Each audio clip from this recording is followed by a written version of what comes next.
The streets of Baku in Azerbaijan play host to the final round of the 2014 Blancpain Sprint Series. And the Sprint Series title is still up for grabs. It's between the 84 HDP Mercedes of Max Goetz and the 28 Grasser Racing Lamborghini of your own Blancpain.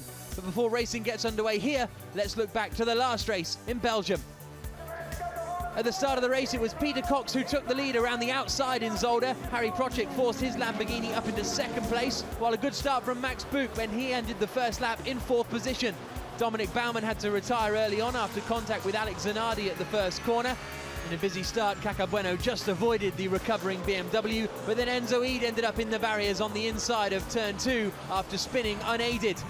There was a look at the replay of Harry Procek making his way up into second place at the first corner. The contact at the first turn meant Alex Zanardi had picked up front right damage and he struggled to make his way around the circuit, he then having to avoid a spinning Sten Pentus, who lost his rear right wheel after contact with the Fortec Mercedes of Benji Hetherington.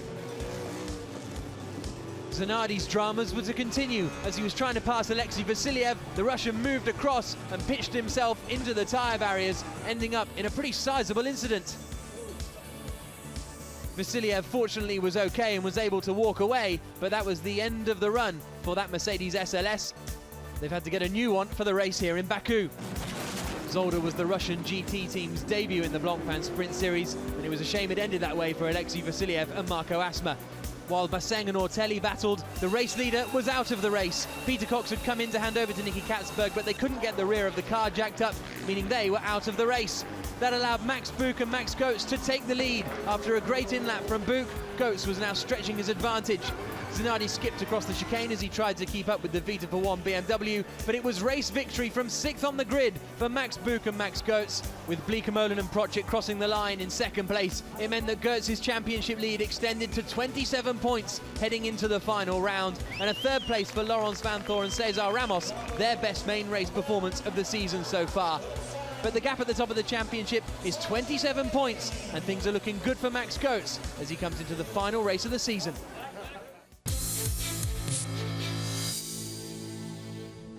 Max Buch is currently leading the overall Blancpain GT Series, but one man that can stop him in that is Laurens Vanthoor for WRT Audi. This year so far, in general, has been good. We won the endurance title in the 24 Hours of Spa. The Sprint Series has been a bit disappointing because we've had the speed all year with 3 pole positions and 3 wins on Saturday, but for some reason each time on Sunday it doesn't want to work out. I can still win the main GT Series championship and as well the team, so I think that's the thing we should work for.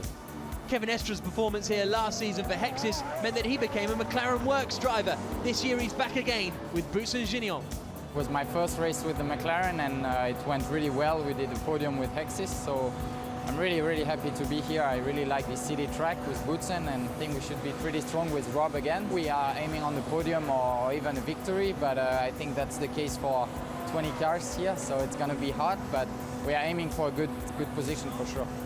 There are newcomers to the Brazilian BMW squad this weekend. Twins Ricardo and Rodrigo Sperafico will be in the number 20 BMW. Since 2 years ago, we have seen for this championship, and we have a 100% Brazilian team, so it's a pleasure to be here. They improved the track, they caught some chicanes, and now it's much faster than last year, so it will be interesting. Track Speed Porsche raced here in the season finale last year, and they're back, this time with Norbert Siedler and experienced GT racer Richard Westbrook.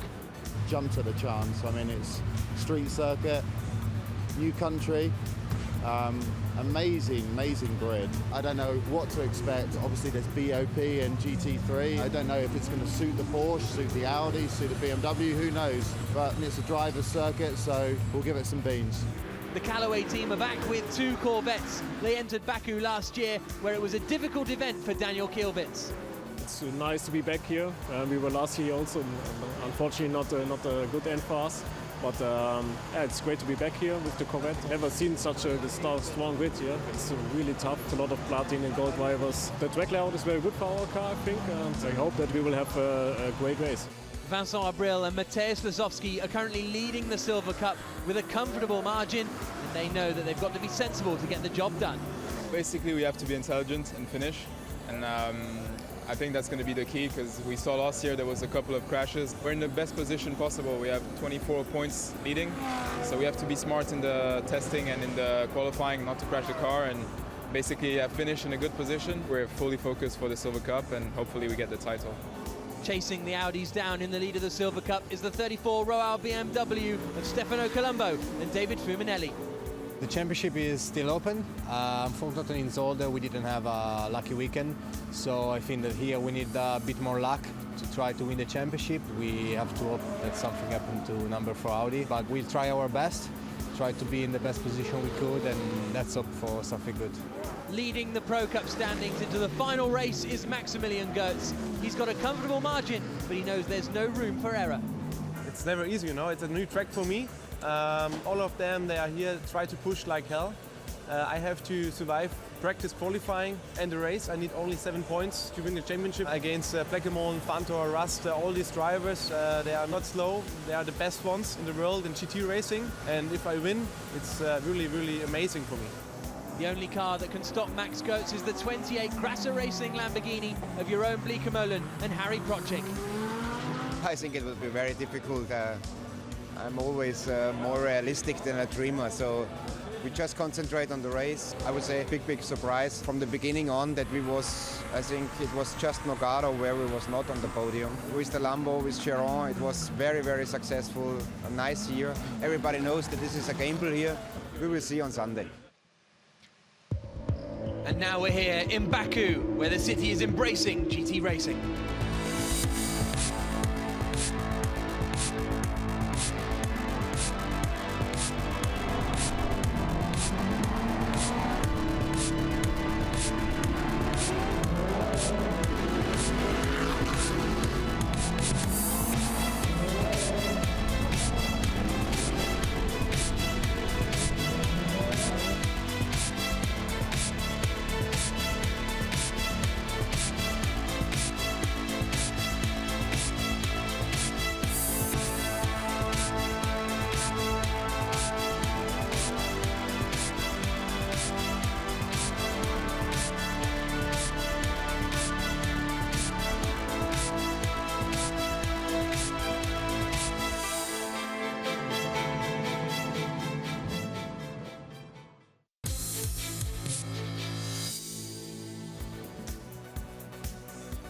Good morning and welcome to Baku, the capital of Azerbaijan, for the final qualifying race of the season in the Blancpain Sprint Series. My name is Jack Nichols. Alongside me here in the commentary box is John Watson. Down in the pits, we've got David Addison on a pleasant morning in Azerbaijan, 14.5 degrees the air temperature, 16.2 degrees the track temperature. And John, the circuit's changed a bit from last season, but it's still a quick street circuit. Yes, it's a change for the better in my opinion, because we've got rid of one of the very tight chicanes and there's a more natural flow to the racetrack, and the climb back up to the what turned out to be rather notorious turn 13 in qualifying for this sprint race yesterday is a cracker.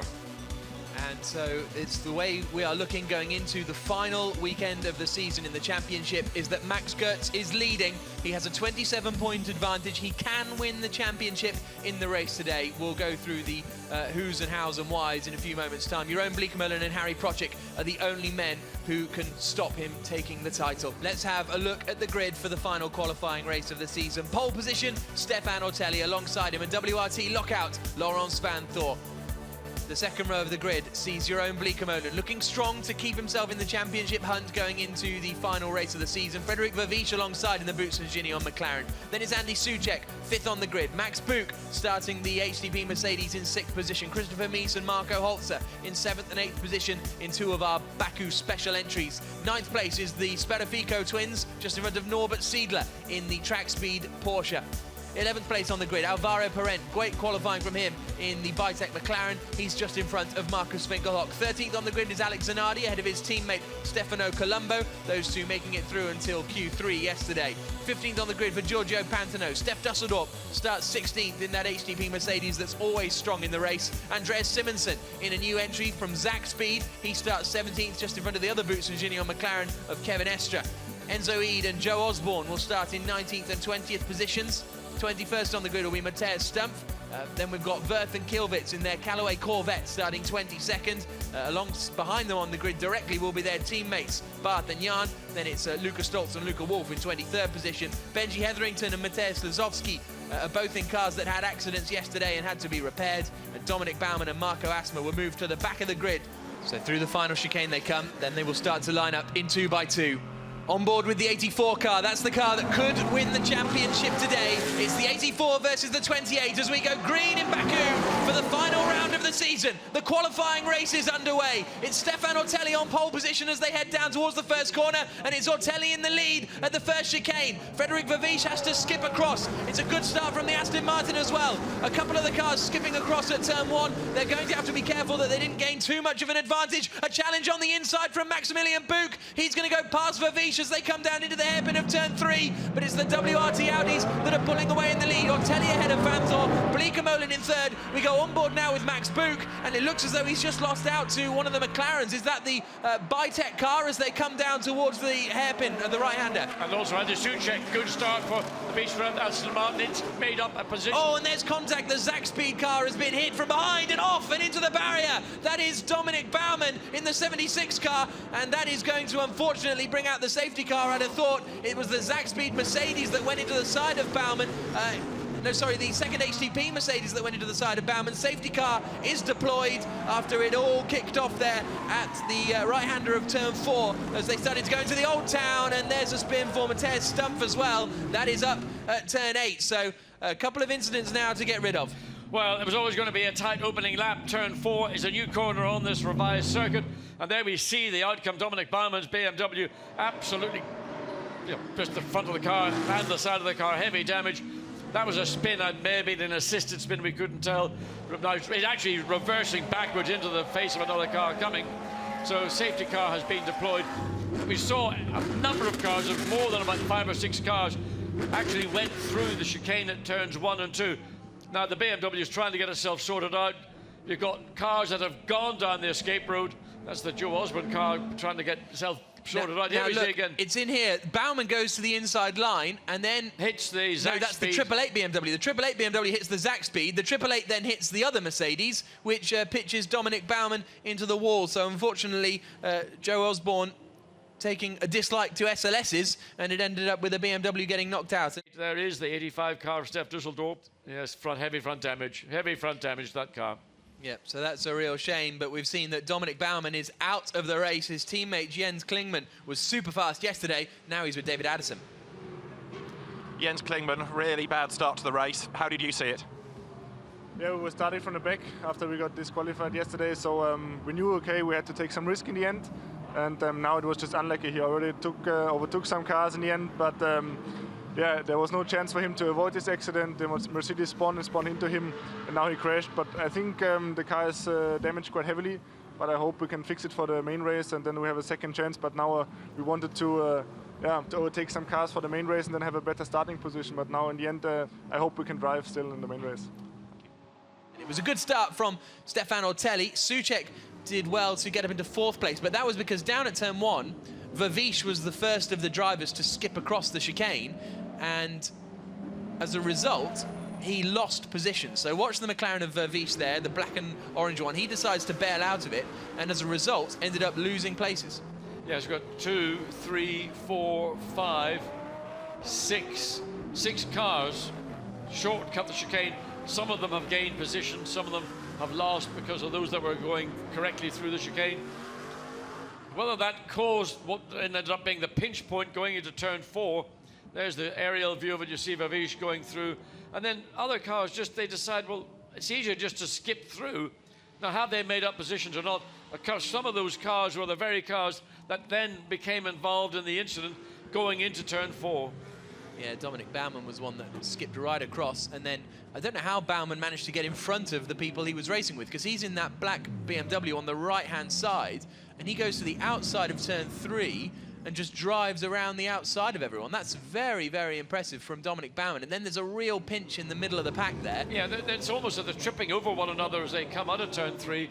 Then there's this acceleration up to turn 4. You see then the first of the BMWs coming down the inside. It tags the exact speed Mercedes. Barman actually cut through the inside of the corner, and then he found himself ahead of the pack of Mercedes, and it was the exact speed car which tagged the back of Stef Dusseldorf, who then caught Barman, who was slipping down the outside. Probably thought he was doing it on scene. So let's have a look at the replay on board with Maximilian Buch coming down into the first corner. You'll see Frederic Verviche in that McLaren in front of us skip across. Souček, he gets the best in a sense of all those breaking down the inside.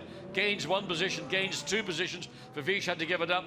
He didn't seem to want to give it up so easily to Maximilian Buch as they go down the inside. But Verviche managed to hold on to this place. So Buch's got the inside into 3, but look at Verviche going around the outside there. The reason Andy Souček braked because he's having to check up.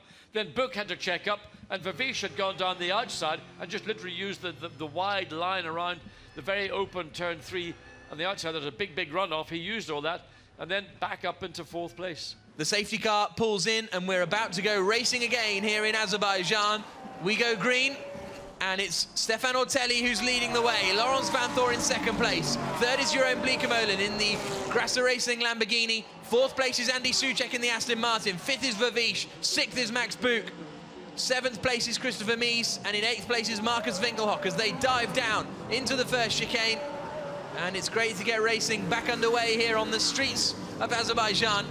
But what will Laurens Vanthoor try and do about Stefan Ortelli? The two teammates up front. A little look from Andy Souček, a bigger look from Christopher Mies, trying to get past Maximilian Buch down into the hairpin. He's not quite close enough as they come down into turn 3. We go on board with Buch, and he's getting more pressure from behind than he is attacking Frederic Verviche in front. Now we come into turn 4, the right-hander that takes us out onto Mikhail Usanov Street and out into the Old Town. Well, for Maximilian Buch, his job is relatively easy. It's Jeroen Bleekemolen in 3rd place, who's got all the hard work to do. He really needs to get to the front, get ahead of these two Audis in 1st and 2nd place. And the BMW at turn 7. And that is the 30 BMW, so this time it's the Sperafico twins who are in the wall up there. Oh, a lock-up from Jeroen Bleekemolen, and not quite a room, and that's another ABS failure. I was going to say, is that another? We saw that happen in qualifying yesterday. Into the pits has come Ricardo Sperafico in that Brazilian BMW, and he was challenging with Marco Asma coming up towards the left-hander. That's ambitious. He's gone to the inside, but has he just left his braking too late and he's not going to get it done? Yes, I mean, basically, he's on the inside, he's narrowed off the angle of the corner, and he just had too much speed. He couldn't slow the car down sufficiently, and that just overran the corner, damaged the right front of the car. You can see the bodywork is damaged. He's getting out of the car as we go back up That's the a hill. move from the Zack Speed Mercedes. And Maximilian Buch is past Verviche, so Max Buch is up into 5th position. So if things stay how they are, I believe that means Max Goertz will become the Blancpain Sprint Series champion. But we've still got 39 minutes of racing to go. He must have done it around the sort of second half of that lap. And Max Buch in the HTP car is up into 5th place. Good drive by the young German to make that pass. Not easy. Large car, the Mercedes-Benz, not a huge amount of room around this racetrack. Couple of good shots to overtake. But here's a look up the inside, and Verviche is coming back at Buch and is back into 5th place. So this is a very nice battle that's brewing over 5th position. Is this the replay? Oh, clobbered. Did he ever? Wow, and that's taken some of the rear wing off, hasn't it? So that's the reason why that Verviche got through, because damage to the rear of the car from the young German in the exit at turn 7. Well, that could be very interesting to see what Buch's pace is like now. Here will next come Verviche through the quick right-hander of 9, and Buch, look at that, he's all over the place. He's got downforce problems. Gone. There's Max Goertz, looking like he's getting ready to take over. Here's a challenge coming down into the hairpin from Alvaro Parente. Oh, and he's hit Zanardi. Zanardi's in the wall. Alex Zanardi will be out of the race with that. He got clipped by Alvaro Parente coming down into the hairpin, and the BMW has been spat into the tyre barriers on the inside line. So into the pits comes Maximilian Buch. He's going to hand over to his teammate Max Goertz, and they again are coming in at a different time to everyone else. That worked for them in Zolder. They gained about 2 seconds in Zolder by coming into the pits when no one else was there. Change of tyres, but no one's looking at the rear wing at all. I don't know whether they're going to see if there's anything they can do with it to secure it any further as we get the number 2 Audi in as well. Yeah, René Rast is going to take over from Enzo Ede, but they were running a long way further down the order. How is this pit stop working out? A pretty strong one for HTP. That's number 2 Audi a long way down, but it looks as though that was a good stop for HTP. And there is Alex Zanardi being towed away out of the race, unfortunately. Let's have a look at it again. Yeah, I mean, the tag even comes before they get turned into the corner. Under brakes, mistake from Alvaro Parent, hits the back of the BMW. He's on the inside, trying to consolidate or make a position. So there comes Cesar Ramos back into the fray. Where is that HTP Mercedes? That's the big question. As he comes down into the first corner, he did have sort of 5 or 6 seconds over the HTP car of Max Goetz. And there is Bleekemolen getting out of the way as quickly as possible. Just got to pull out the jacks and then away we go. So let's see where they're going to come out compared to the other cars that we've got out there. Out comes Harry Procik. And he's all by himself at the moment. And is that the #1 car that he's in front of? Yes. So Procik at the moment is up in front of Cesar Ramos and Laurens Vanthoor's car, which means they're also obviously still ahead of Max Buch and Max Goetz. And that is delight for the Grasser Racing team. Because here come our race leaders. Are they still in the pits? Are they coming out of the pits? There comes Riquelme out of the pits now. And these two are going side by side for the lead. Ramos is through. Cesar Ramos is into what I think will be the lead of the race, but we're not quite sure where the Aston and the Audi have filtered back in at the moment. Bonnet really is a problem. This is the problem I've been picking up on for the last. Now it is a problem, and this is going to be a big issue. 9 minutes remaining. And bodywork in the front, splitter, the hold on as wheels coming off the wagon is, look at that, coming down into turn 10. Well, that is not good news. Look at even the splitter and the bumping on the ground. So I think we're going to see Harry Procik. If he can hang on here, he's got less than a second of a gap between Adam and Johnny Adams gone through into second place. So they're down to third place. Procik third. Fourth place, René Rast, who's going to catch him. So it's all, we've seen the problems for the championship leading car. Now we're seeing problems for the championship chasing car. They have got to finish in the top 4 if they want to keep the fight alive going into the final race of the season. It's almost turning into who doesn't want to win this sprint title.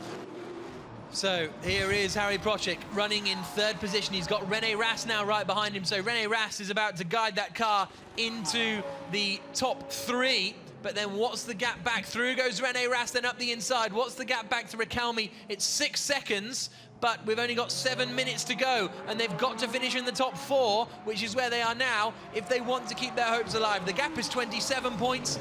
With HTP not scoring, that means that a 4th place finish will give them 3 points, which brings the gap down to 24 points, which means it is doable in the final race, where there's 25 points up for grabs. And it is just... predictability is so unpredictable in this race, with just the point that Jerome Bleekemolen is saying. We've seen cars running the curbs, particularly in turns 11 and 12, where they're actually aggressively running that curb.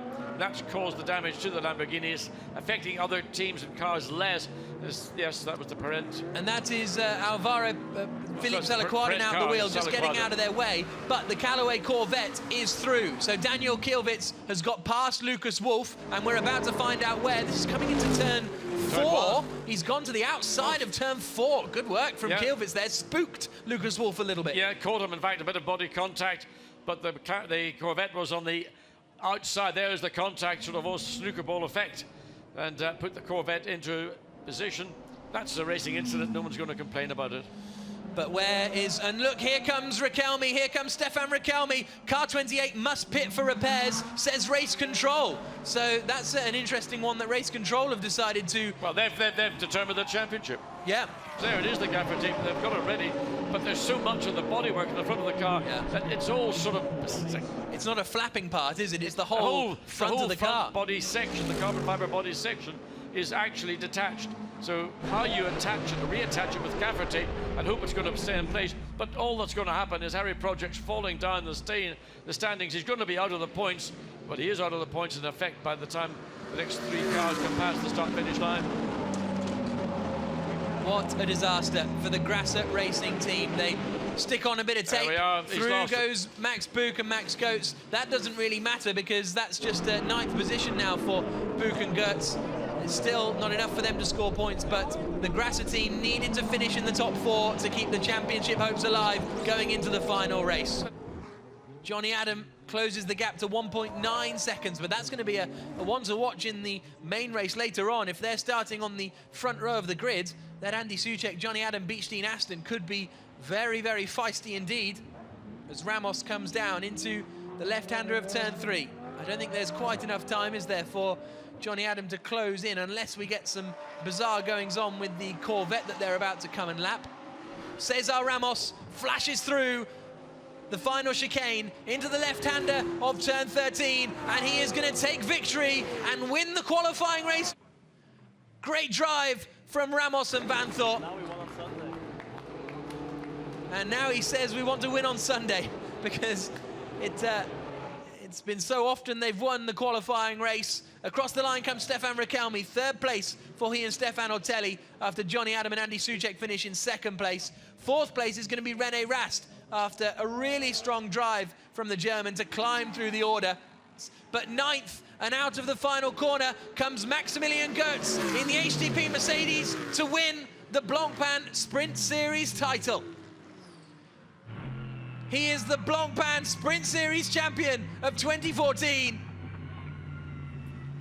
A superb performance from Max Goetz. He's won GT in national racing championships in the past, won the German GT championship a couple of years ago. But now he has the Blancpain Sprint Series title to add to his collection, and he is over the moon. But there's Cesar Ramos, the Brazilian, with a very strong drive. A high five with Laurens Vanthor. There's Johnny Adam and Andy Soucek having a chat. So we can now hear from Laurens Vanthor, who's down with John. Laurens Vanthor, congratulations. You got a big prize today. Yeah, it's the fourth time we win the qualifying race, so this time, really, I hope I have a long time now, that we win the championship race and we can bring the check home. And I think before the weekend started, I was not so positive about the general championship, but now I'm 15 points from Baku, and I finished 8th or 9th, so it's still possible. So I'll try to make that happen. Okay, Cesar, come in. Great drive. Oh, where you are. Great drive. Tell your story. Yeah, it's first time here around Baku. Car is really good. We didn't have much track time yesterday because of the rain.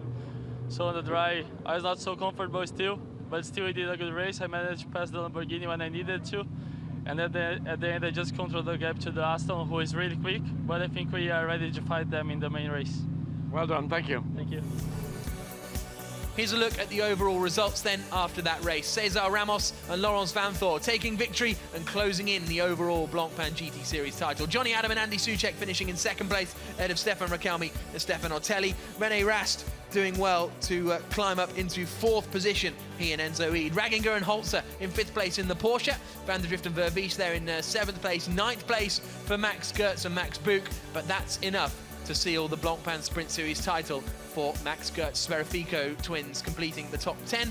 But now let's hear from our new Blancpain Sprint Series champion, Maxi Goetz.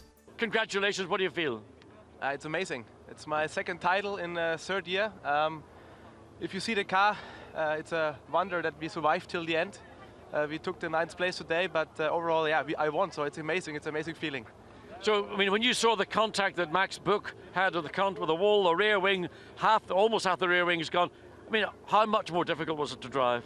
Very, very difficult, because here in fast corners I lost a lot of aero, so I must let 5 pass me. So it was really on the edge to drive, and I tried to hold the car on track to get a good position, starting position for the main race now. So it was really difficult, and yeah, it was really hard. We push now to prepare the car for main race, and for sure we won't finish the season with a podium. Well, Sprint Car champion, enjoy it. Congratulations. Thanks to you guys. Good. Here's a look at the points then, and Maximilian Goetz with that 27-point advantage, only 25 points available in the main race, so he is the champion of 2014. Jeroen Bleekemolen and Harry Projek look set to finish behind Goetz and Buch. Cesar Ramos and Laurens Vanthor with that victory are into fourth place, but Enzo Eid and René Rast are going to be chasing them for that come the main race this afternoon. It's race victory for Cesar Ramos and Laurens Vanthor in the qualifying race. That closes the gap at the top of the overall GT Series to Max Buch for Laurens Vanthor as that battle continues. But decided here in the qualifying race is Max Goetz being the 2014 Blancpain Sprint Series champion.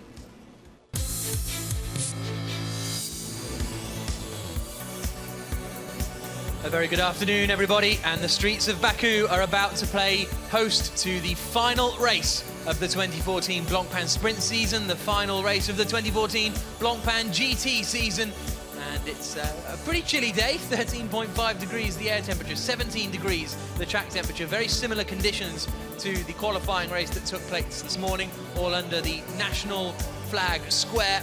And there you can see the 3 flame towers in the background as the car makes its way down a dual carriageway, back up the other side, turns right into the old town for a bit, and then back out onto some more stretches of dual carriageway. An incredibly fast street circuit, 3.89 kilometers long, 13 corners, and it really produces some exciting racing and plenty of incident.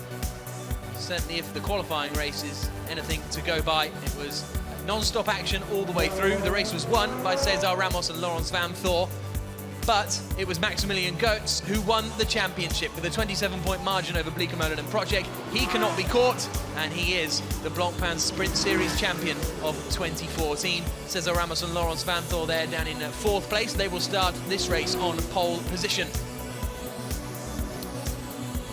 And as we look over the Caspian Sea, as far as the overall GT Series is concerned, there's 15 points between Buch and Van Thor. This is including the Blancpain Endurance Series as well. If Buch finishes 5th or higher, it doesn't matter what Van Thor does, Buch will be champion, but they're starting 9th on the grid, so an exciting afternoon in prospect there as well. There are the flame towers up on the hill that overlooks the capital of Azerbaijan, the land of fire as it is publicising itself. And there is the car that will start 2nd on the grid, Johnny Adam at the wheel of the Beechstein Aston Martin. That's a particular pinch point on the circuit at turn 4. My name is Jack Nichols. I've got John Watson and David Addison with me this weekend for this final race of the season. And David will be down in the pits and John will be alongside me in the commentary box, but right now he's gone onto the grid as well to try and find who we can talk to. As you just saw, not many people at the moment. This is the sort of old town. This is Mikhail Yusinov Street, looking up towards the very tight left-hander at turn 7, and we see a lot of action here as well. In fact, we see action all the way around the circuit, but it's great to see the circuit going out into the old town, then back out onto the big wide dual carriageway. It really is a street circuit with everything. It has the little chicanes and the 90-degree rights and lefts and the narrow streets, but it also has the wide open areas such as this. Look, 4 lanes wide, all the way down to a tight hairpin, means overtaking is more than possible here. 30 cars were put on a plane and flown over here to Baku. Unfortunately, only 26 will start the race. We lost Marc Basseng in the number 5 Phoenix Audi and the number 27 Grasser Racing Lamborghini in qualifying yesterday. And then we lost Alex Zanardi, unfortunately, in the Royal BMW and the 86 HTP car of Lucas Stoltz and Lucas Wolf in the qualifying race earlier on today. But nevertheless, 26 cars on the grid. A fantastic sight roaring down towards the first chicane. You can see the grandstands are starting to fill up with people as well as flags. There is the 34 car of David Fuminelli and Stefano Colombo. They still have a shot at taking the Silver Cup title, but it's a long shot. They are 24 points behind Vincent Abril and Mateusz Lasowski, and so they basically have to win the race and hope Lasowski and Abril fail to win, or win their class, I should say, within the Silver Cup. And they will be starting Fuminelli and Colombo in 26th position, so it's going to be a tall order, and chances are it'll be Vincent Abril and David Fuminelli, Vincent Abril and Mateusz Lasowski, who will take Silver Cup honours. There is the number 1 car of Laurens Van Thor, the Blancpain Endurance Series champion. As we see the crowd down there at the first chicane starting to build ahead of the race. The race start is still some 20 minutes away. And these are just the cars making their way around to the grid towards the final chicane, which is a very fast left-right flick. The cars really clout the curbs, especially on the second apex as they make their way now back into the pits, just doing some installation laps. The pit lane is open for a certain amount of time and the cars tend to go out and round back into the pits to check everything's okay and then out onto the grid. But you can see it's starting to assemble, and there's plenty of free vantage points as well. You can pay for a grandstand seat, or you can find one of the many places that overlooks this race circuit. 3.8 kilometers around the streets of Azerbaijan, slightly altered from last season. There were 2 chicanes here last year that have been totally removed, which is really good news. WRT Audi are looking for overall victory in the Teams Championship. Let's hear from Vincent Voss now. Vincent, cold and windy in the grid down here, but Laurent Vanthoor's a chance to win the combined sprint and Euro championship. He's on the pole position, but he can't control what's going to happen with Max Fuchs and the Mercedes. So what do you do? Well, we have seen here last year that everything can happen. I mean, being on pole is maybe the best position, but we still have a lot to do. And we have seen that the Mercedes on the main race, championship race, was always been very strong. So the car number one never won a championship race so far this year. So we will have to push very hard till the end. Cesar Ramos did a great job when he was in the car. Is he going to be under as much pressure for this, do you think, or just do what he did last time? Yeah, well, Cesar did a great job all weekend. I mean, we still have to, but now we have to do and repeat what we did this morning, which will not be easy. This morning we start with 2 Audi WRT on the front. Now we have the Aston, which is next to us. It will be something to manage. Tell me, we saw a very strong run in qualifying, pole position for Stefano Otelli, and then towards the end of the race hit a problem. What was exactly that reason? No, I mean René Rast came back from the back of the grid to the front with Enzo Eid, and then he managed to pass for 3rd place. Then we had an engine problem, and we have engine cut, which we lost some good seconds there, and now we had changed the engine, so that car will start from last again. But also, I understand that we saw that Stefano Otelli, when he got out of the car, he lost ground during that pit stop, or the team lost ground. What was that cause? Well, Stefan was wishing to come back to the pit 1 lap earlier because he was into the traffic, and it was a misunderstanding with his engineer, but at the end, you know, it was not a major issue. Was he throwing his toys out of the pram? No, he's fine. He will be fine here, you will see. If he didn't do it, you'd even be more unhappy, wouldn't you, Vincent? Thank you. Great to hear from Vincent Voss, the boss of the WRT Audi squad. And yes, by all reports, Stefano Otelli came back absolutely fuming because he started on pole position, led the race, but by coming in a lap later, he encountered more traffic. There was a bit of a slow pit stop as well, and as a result, they dropped down to 3rd position, and he was reportedly fuming, as you would be if you'd lost the lead of the race and dropped down to 3rd. And so they will be starting 3rd on the grid, and it'll be Stefan Rakelmi, his Monegasque teammate, starting that car behind Johnny Adam in the Beechstein Aston Martin. And we can hear from Johnny Adam's teammate and Johnny Adam himself as well. He and Andy Soucek are down on the grid. Johnny, a great 2nd place for the Beech team. You're on the front row of the grid for the first time this weekend. You've got a clear track ahead of you. That's always better. Yeah, that's the best position to be in. You know, the earlier's race was great. You know, to finish 2nd, nice clear track in front. Hopefully we'll get a nice clean start into the chicane. And the pace was strong for both me and Andy, so we've got a really good chance to fight for victory just now for Aston Martin. Andy, we saw on the race you were catching up, coming through the final turn 13. The Aston looks really good in the very quick corners. Yeah, the aero is working quite well. Behind the Lambo, it was very difficult to keep the same pace because of the aero. I was losing the front grip. But all I've asked to Johnny is to give me the car in 1st position, and I said I will deal with the rest. So hopefully he does a good start and we'll get up there. But we're happy with the position where we start now. When you look around you and you see the pace of the Audi and the Mercedes and other cars, even the McLaren was strong here. You drove a McLaren here last year. I did, effectively I did. And this year I have to say that the car is working better than it did last year with the other one. But it's all a matter of, you know, the track change, the surface is different, the grip is different. I just know that with the Aston we have a good car which is capable of winning this race, so it's now up to us to try and make the best out of it. Johnny, how strong do you have to be in the opening lap? Because the opening lap of the sprint race was just a nightmare. Yeah, you have to be strong, you know, you have to be aggressive, but not too aggressive. You know, we want to get to that 1st corner cleanly. And it's a sprint, you know, it's an hour race, and it could be, you know, made in the first 2 laps. So it's important to get a clean getaway and, yeah, ultimately hand the car over in a good position to Andy as well. Hope you do. See you later. So Johnny Adam and Andy Soucek. It'll be Johnny Adam, the Scot, starting the car. And there is the 107 Beechstein Aston Martin, a car that has history, took pole position for the Spa 24 Hours in 2013, which was great news, because then then we all got free ice cream when they started on pole position. So if they win today, maybe there'll be some ice cream.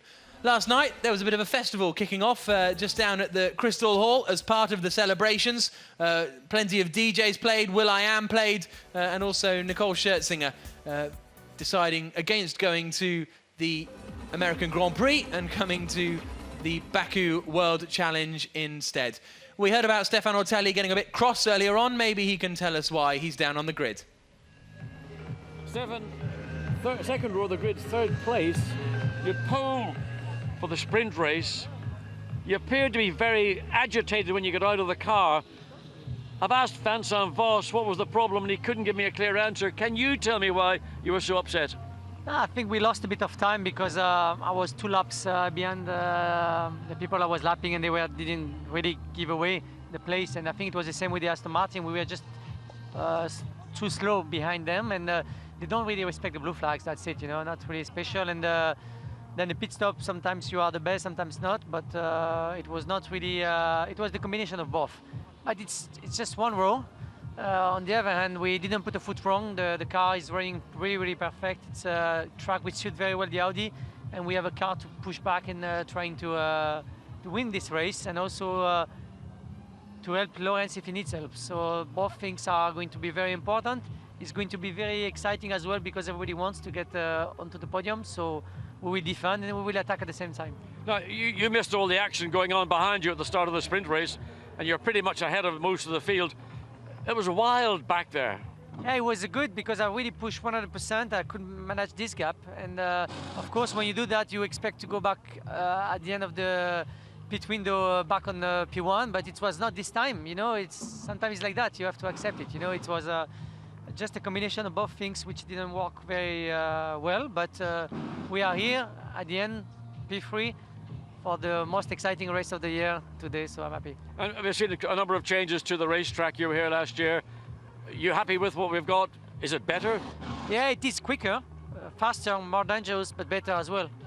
Better action, and it's easier to look, easier to go quick, and I have to say all the changes they did, they are going on the right way. Excellent. See you later, Stefan.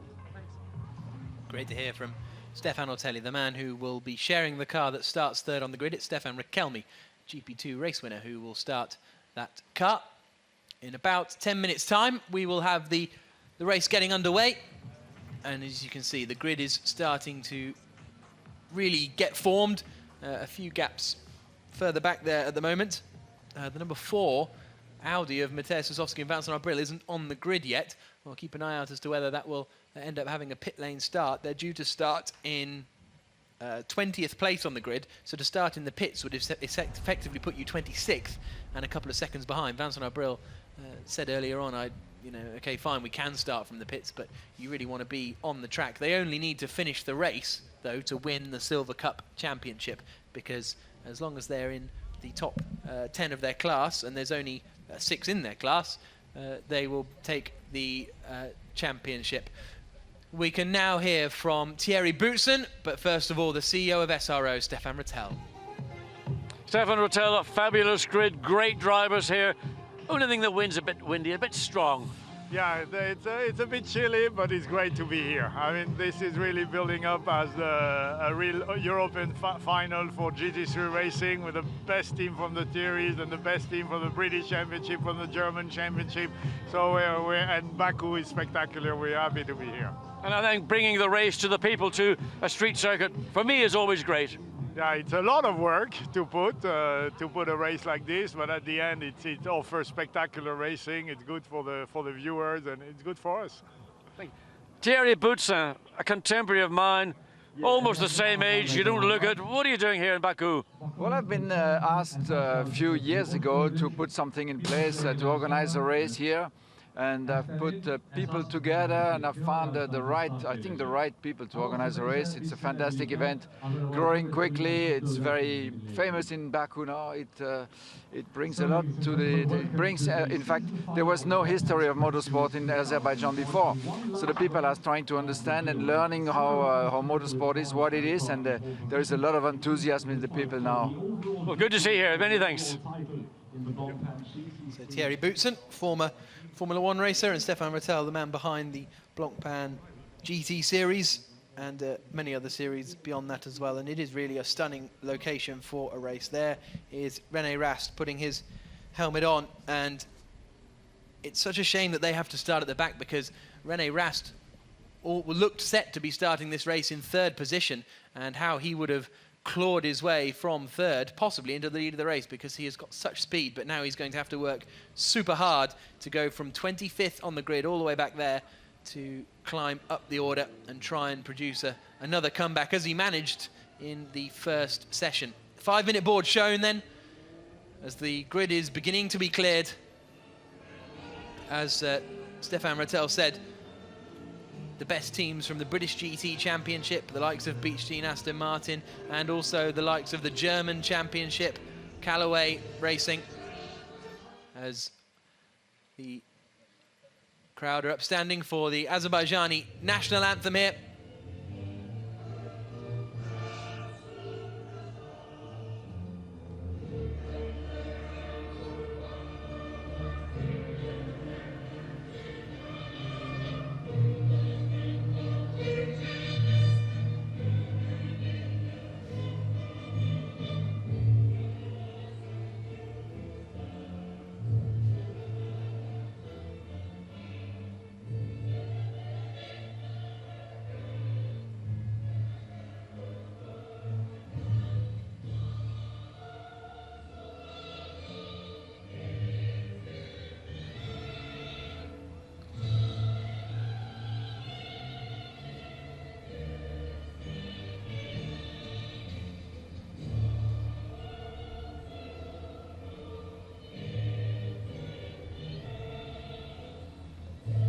So the grid is being cleared ahead of the start of the main race here in Baku. There is the number 4 car of Vincent Abril and Mateusz Lasowski, and it looks as though that car will be starting from the pits. They wanted to be out and starting on the grid because they would have started 20th, but starting from the pit lane, not ideal, but they didn't have enough time. They've had to change the whole engine on that car after they ran into troubles earlier on. Also, the other Silver Cup car of David Fuminelli and Stefano Colombo having issues as well. But there's our pole car on the right-hand side. It'll be Cesar Ramos starting it, Johnny Adams starting the Beechstein Aston Martin alongside. Then the next row of the grid, Stefan Rakelny there in third place on the right-hand side. On the left-hand side, Martin Raginger in the Schutz Motorsport Porsche. Great to have them here as well, another top German team joining us for this European World Final, as Stefan called it. Nicky Meyer-Melnoff then will start in 5th place on the right-hand side. Alongside him will be Chris van der Drift in the Boutsen Ginion McLaren. On the right, Daniel Kilwitz in the Corvette. On the left, our new Blancpain Sprint Series champion, Maximilian Goetz, and he's the man at the wheel now. Next row of the grid, the Sperfico twins in that BMW on the right. In the left-hand side, Richard Westbrook starting that track speed Porsche, so expect that to make some progress, I'd have thought. Then we've got Fabio Anidi in the Bitec McLaren, Alan Day in the Zach Speed Mercedes, which we didn't see much of, but they had a good run to finish in 12th position. Then we have the Grasser Racing Lamborghini, and that will be starting way down in 14th on the grid, the 888 BMW there on the left-hand side. Then we get towards our cars that ran into troubles in that first race. So the Boutsen Ginion McLaren here of Kevin Estre and Rob Bell was running very strongly, but ended up having a gearbox problem. No sign of Abril and Lasowski. They'll start from the pits. The 777, the car had electrical problems for Christopher Mies. And then we have a blank spot there where the 76 Schubert BMW should be. So I wonder if they're starting from the pit lane as well, because they were pushed into the wall quite early on. Enzo Eid starting at the back of the grid alongside David Fuminelli and Stefano Colombo in that number 34 Royal BMW. So we are going to have 24 cars starting the race. Certainly one from the pit lane. Hopefully the Schubert BMW will be starting from the pit lane as well. And John Watson has joined me back up here in the commentary box. And John, anticipation's building. It's the final time we're going racing this year. Yeah, it is, and there's a lot of tension on the grid. It's cold and windy, but it'll be nice and warm and snug in those cars. And of course, let's hope we get a slightly cleaner start than we saw in the sprint race earlier this morning, when there was chaos starting at turn 4. In fact, almost chaos into turns 1 and 2, where many drivers had to take the escape version of the chicane, and ended up sort of getting down to turn 3, a little bit of action down there, as is always the case, and then finally that turn 4 incident, which took out so many cars, damaged so much of the any midfield group of cars. Some have been repaired, others not able. Yes, we lost 2 cars from the qualifying race. Number 33, Alex Zanardi in the Royal BMW, and the 86 car of Lucas Stoltz and Lucas Wolff. They lost their brakes and went off the circuit into the barriers right at the end of the race, so they haven't made it out. The number 5 Phoenix Audi and the number 27 Grasser Lamborghini went out in qualifying as well. So 26 cars hopefully taken to the start of this race of the 30 that were put on the plane, but 24 cars going down into this first corner is still plenty.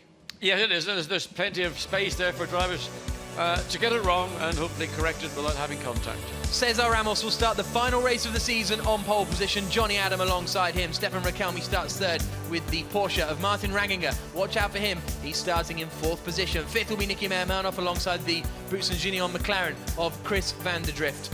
7th place on the grid will be Daniel Kilvitz alongside our new champion, Max Gertz. Nothing for him to play for. The team are still involved in championship fights. Then the Sperificos in 9th place. Richard Westbrook will start 10th in the Porsche. Then it's Fabio Anidi and Alan Day for Zach Speed starting in 12th place. The Israeli driver had a quiet race 1, but a good race 2. Hopefully. Jan and Prochik will start in 13th and 14th positions. Then we've got Miguel Toril, who won the Silver Cup early on. He and Benji Hetherington. Ryan Ratcliffe will start the 888 BMW in 16th position. Alexei Vasiliev and Philippe Salaquada on the next row of the grid. Watch out for Salaquada and Parent. They had to have a drive-through penalty after contact with Alex Zanardi. A shame for Rob Bell. He'll be starting down in 19th place. Vincent Abril won't be on the grid. He'll be starting from the pit lane. Kelvin van der Linde will start the 777 Audi. Alongside him is the Matthias Stumpf car. Jens Klingman will start from the pit lane. Sergei Afanasiev will start in 24th in the HTP car. Rene Rast will start 25th. And David Fuminelli and Stefano Colombo complete the grid. And I can see out of the window that the Schubert BMW is ready to go. So that is good news. We are going to have 26 cars in this race. There is Laurens van Thor. He could win the overall Blancpain GT Series title today. But if Max Buch finishes 5th or higher, whatever happens to Van Thor, Buch will be the overall GT Series. Yeah, well, all Van Thor and Cesar Ramos can do is win the race. They can't control what's going to happen to Maximilian Gertz and Maximilian Buch. It's Buch who's the potential champion of the joint competitions, the Sprint and Enduro Cup events. So all they can do is go out and win the race. And just where the Mercedes-Benz is back on the 4th row of the grid, it's sort of at the head of that group of cars that's going to get very congested on this opening lap, running down into turn 1. Here we see the cars just making their way, the climb up the hill out of turn 10. Olivier Panis in the pits. He's even quite stressed looking, and he's only there as an advisor. Yep, he looks after Vincent Abril. We saw the onboard there from the 20 car of the Sperificos. It's quite tricky through this final chicane to go 2x2, so the cars really have to slow down and go 1 by 1 and then rejoin their 2x2 formation as they then come out. But for the final time this season, we're about to go racing. It's on the streets of Baku in Azerbaijan. Pole position is Cesar Ramos in the Audi. Alongside him on the front row of the grid is Johnny Adam in the Beechstein Aston Martin. Then the second row is Rakelmi and Ranginger. They wait for the green flag here in Azerbaijan, and we're racing, and it's a great start from Johnny Adam in the Aston, but he'll have the outside line on the run down towards the first corner. It's going to get very, very tight as they get on the brakes, and it'll be Ramos holding the lead. Second then for Johnny Adam. Third and cutting the chicane there was Ranginger. It also looked like Nicky Meyer-Manoff went straight across. He'll have to give back a couple of positions. It's getting very close in the middle of the pack. Nicky Meyer-Manoff up into 3rd place, but that was just from jumping the chicane. Rakelmi comes through up the inside and is back up into 4th place. Ranginger has lost a little bit of ground. One of the Bitec McLarens going very wide. I think that was Fabio Anidi, but now Nicky Meyer-Manoff is moving over to hand back the places that he took, but how many does he hand back? That's the question. And will he get around the corner? Well, that's the next question. He's been hung out to dry by letting those cars go through. Coming into turn 4, he's on the outside, and he's got nowhere to go except the tyre barrier. He's made it cleanly, I believe, yes he has, as they make their way up to turn 7. Look at that, it's real traffic jam as they come up towards the left-hander of turn 7. A look up the inside and it's all getting very, very slow as they all try and squeeze through. We have got safely around the first half of the lap, which is really great news. There is the Grasser Racing Lamborghini in the middle of the pack, but they flash out now through turn 9, down towards turn 10. We're back out onto the dual carriageway. Oh, and there's problems for Richard Westbrook. That Porsche is overheating, possibly radiator damage on the front because the Porsche is quite susceptible to that. Here's an attack, and it's an out-braking maneuver of himself more than anything for Fabio Anidi as he tries to get past that BMW Team Brazil car. and that is the Sperfico BMW Team Brazil car, but nothing doing as they come through to complete lap 1 here in Baku. It's Cesar Ramos leading the way, Johnny Adam in second, Stefan Rakelmi third. Damage on the back of the 888 car, I think. Martin Ragginger is fourth. 5th for Nicky Mermanov, 6th for Daniel Kielwitz, 7th for Chris van der Drift. There you can see the gap between first and second. It's 0.7 of a second as they came across the line. Great start by Cesar Ramos, challenged into turn 1 by Johnny Adam, but he just held his line and got the front of the Audi into the corner first. And now he's got the lead, clear air. He knows what he's got to do. He's got to drive for his teammate Laurens van Thor to give him the chance to take this joint cup. Down into the right-hander of turn 4 they come. Rakelmi, then Ragginger. And there is Max Kurtz right up behind Chris van der Drift, and doing well behind them is the 112 car, which is being started in this race by David Jan. And they are competing in the silver. We'll cut that Callaway Corvette pairing in 112, and there you can see, John, that looks well, a lot like radiator damage. It is normally when you see the steam coming out of a Porsche. Remember, it's well, not air-cooled anymore, it's water-cooled, but the water radiators are very hazardously placed in the front guards. Common to see damage. Any contact with that front bumper spoiler area can dislodge the radiator, just tear a hose, and that's the car going to be out of the race. And sadly for Ricky Westbrook, he's come all this way, and he's going to go back without very much to say for us. A flashback to 12 months ago when almost the identical thing happened. Look at this fight going on as René Rast tries to make his way past Fabio Anidi, climbing the hill. It's Rast, oh, that's going to get tight, but Rast holds it in there and goes through. That moves him up into 11th place, having started in 25th on the grid. Great. Well, we saw René Rast when he got into the car in the sprint race, doing a brilliant job down into the chicane. Again, just watching this action, been very, very tight under brakes. Very little room for two cars side by side. Here comes Kielwitz to try and get past Nicky Mermanov and move up into 5th place. And the Corvette has got through. Much better exit through the first chicane, and Kielwitz is past. Rakelmi is under a lot of pressure still from Martin Ragginger in that Porsche. And then there's a little bit of a gap back before you get that BMW battle with Sperfico, now the man to be defending from René Rast. But Cesar Ramos leads, 1.1 seconds clear from Johnny Adam at the front of the field as the cars turn right onto Mikhail Lusanov Street and flashing through past the front of the hotel and down towards the 90-degree left-hander. It really is a spectacular part of the circuit. Lights are flashing from René Rast as he tries to find his way past that yellow BMW in front, down towards turn 8. Not really an overtaking manoeuvre there, but watch him into the hair. Yeah, but he's got to make his move on the exit of 8. He's got a little bit more straight line speed than the BMW has, but what he wants most of all is not to lose his momentum as we go on board with Maximilian Goetz, the new sprint car 2014 champion, running currently down in 8th place. They need to be 5th, and if the winning car, the leading car, Ramos' car with Van Thor wins, to take the champ. Have you probably explained this 100 times? No, that was, yeah, I know, but that was absolutely right, John. So, whoa! Whoa, dear me! That was Chris van der Drift getting all 4 wheels off, wasn't he? What, he lived up to his name of that one. That was Chris van der Drift into the barriers. And now, here comes the attack from Max Kurtz down into the first corner. He'll get in trouble for 4 wheels off there, won't he, Chris van der Drift, because he exceeded track limits there by going up in the air. And we go, this is all the battle over 7th position. And as you say, Max Kurtz knows that he needs to make progress if Max Buch is to win the title, because he's 15 points ahead of Van Thor, but at the moment Van Thor is in the lead of the race with his teammate Cesar Ramos. I'm not sure, but that looked to me like there was something in the right rear near the rear wing of that McLaren of Chris van der Drift that was loose, maybe just a... We're getting the strap in the Mercedes flashing around in the wind line, but there was something I thought I picked up on that rear wing of the McLaren. Appears to have been an illusion. And as we said, René Rast did make the move. It probably was down into the hairpin, and he's now onto the back of this battle, which is queuing up over essentially, well, I suppose 7th to be fair. Nicky Mermanov isn't under too much pressure from these guys. Through the quick right-hander they come of turn 9, and surely this will be a look from Max Goetz. He's right underneath the back of the McLaren, moves towards the inside line. Can't quite get it done on the brakes though. Well, the McLaren was late on the brake. There is something. And he's gone wide, and that allows Goetz through. You're right, there is some trim coming off the rear of that McLaren. I think it's on the passenger driver's door. There looks like it is just simply door trim. And now René Rast has squeezed past the McLaren at the same time. So that loss of under braking into turn 10 by the McLaren, suddenly 2 places lost. 3 places lost because the Corvette got past as well in all of that. So David Jan is up into 8th, Max Goetz is 7th, and René Rast up into 9th position and set the fastest middle sector on that lap as well. Car 2, though, is under investigation for cutting the chicane at the start, so let's keep an eye on this. Did René Rast blast over and make up far too many positions? In general, it was quite a clean start, wasn't it? It was cleaner than the first start, but still we saw about 7 or 8 cars all taking the option of, rather than trying to squeeze through. There we see Porsche, Audi, and here's McLaren. René Rast here. He skips across. Well, no worse than anyone else. I don't think he did anything more than anybody else did. It just depends whether he was actually able to make something of the momentum that he would have built up as he made his way down. And he got down the inside, right in turn 1. This is Rodrigo Sperafico that we're on board with coming into that first corner. Looks to the inside line, and he dealt with that pretty nicely.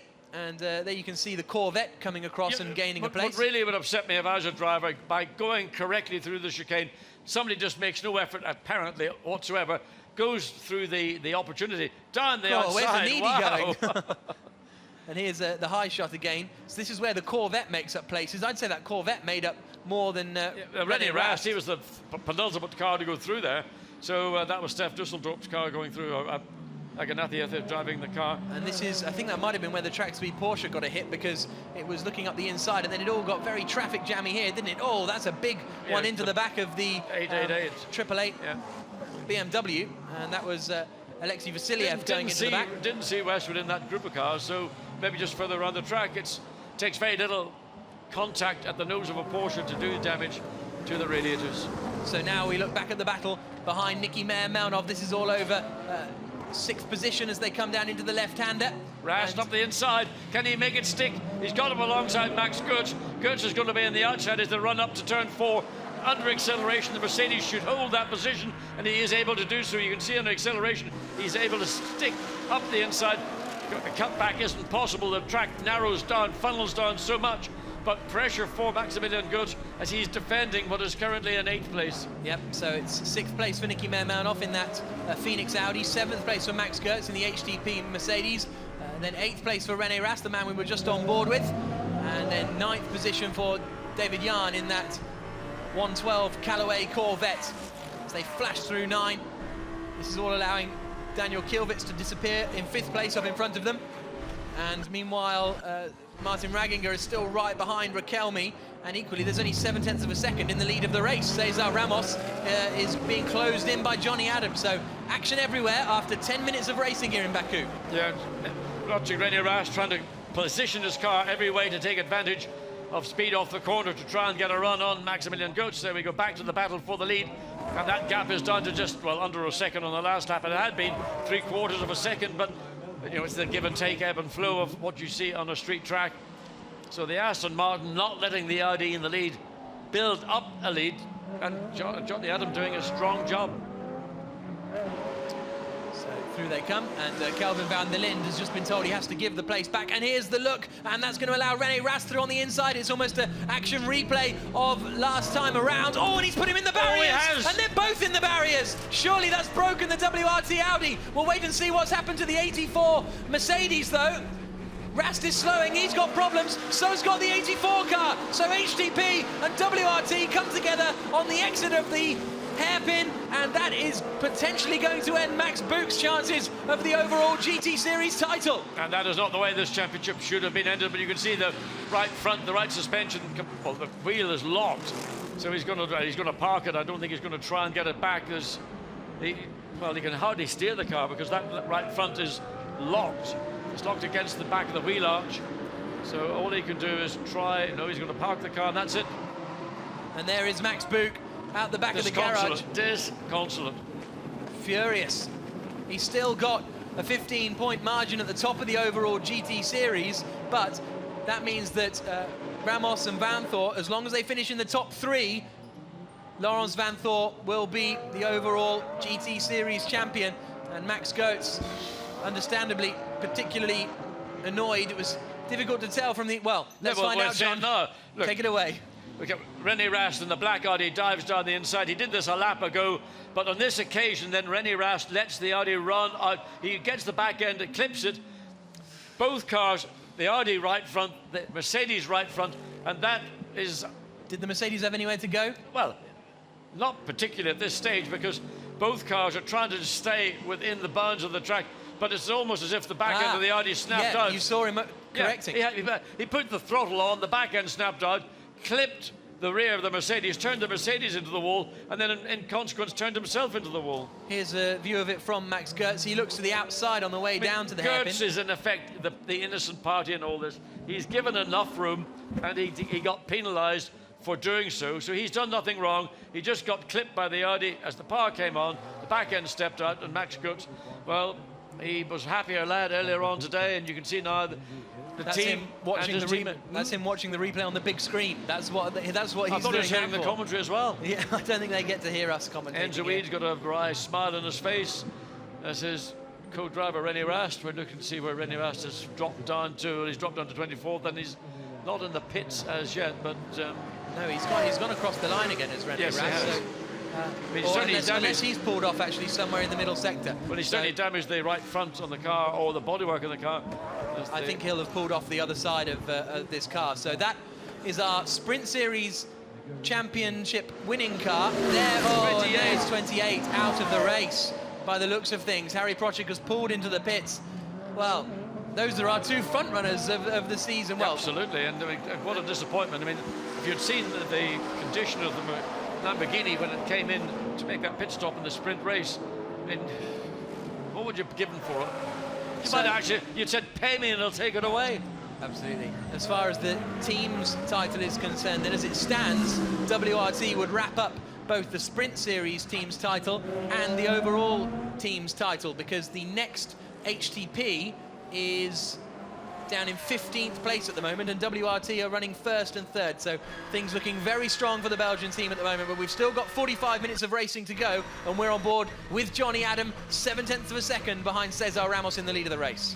Yeah, I mean, Johnny Adams sticking as close as he can to the back of the Audi and keeping Cesar Ramos absolutely 100% honest. So it doesn't take very much for pressure to tell, and there we can see Jerome Blake-Mullen, the disappointment on the face of the Grasser Racing team. Car 28 retired Harry Project brought it in.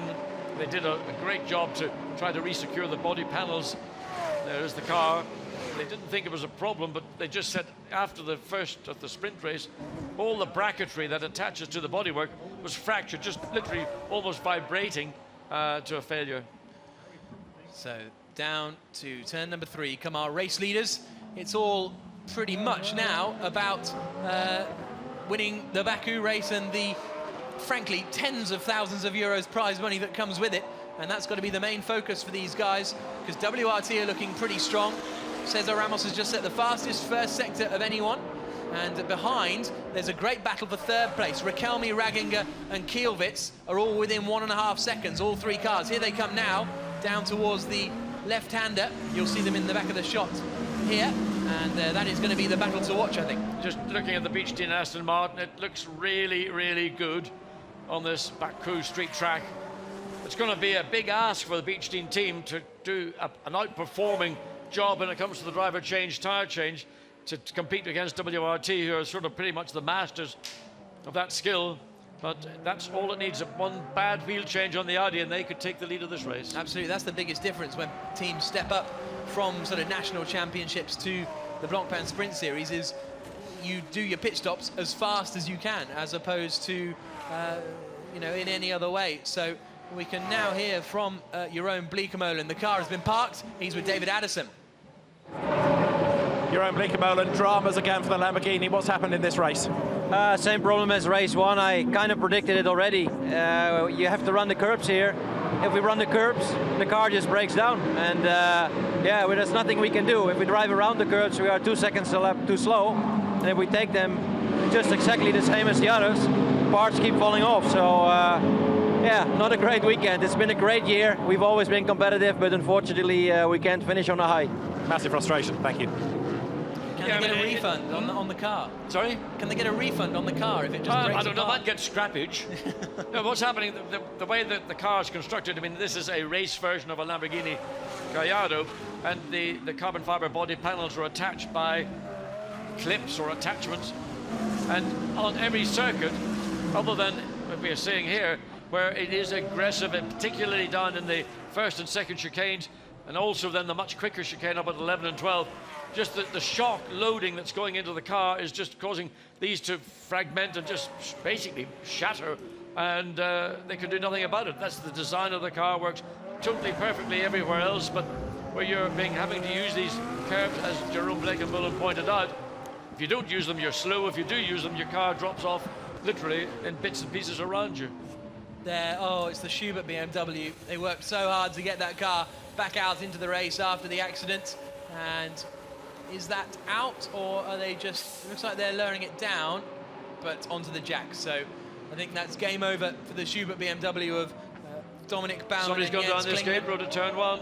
And is that our, we'll wait and see who that is, but I fear that could be our, is that Cesar Ramos, the race leader? It is, I think it is, because that's the Aston just turned into turn 1. Yes, it is, so Ramos. That's our problem.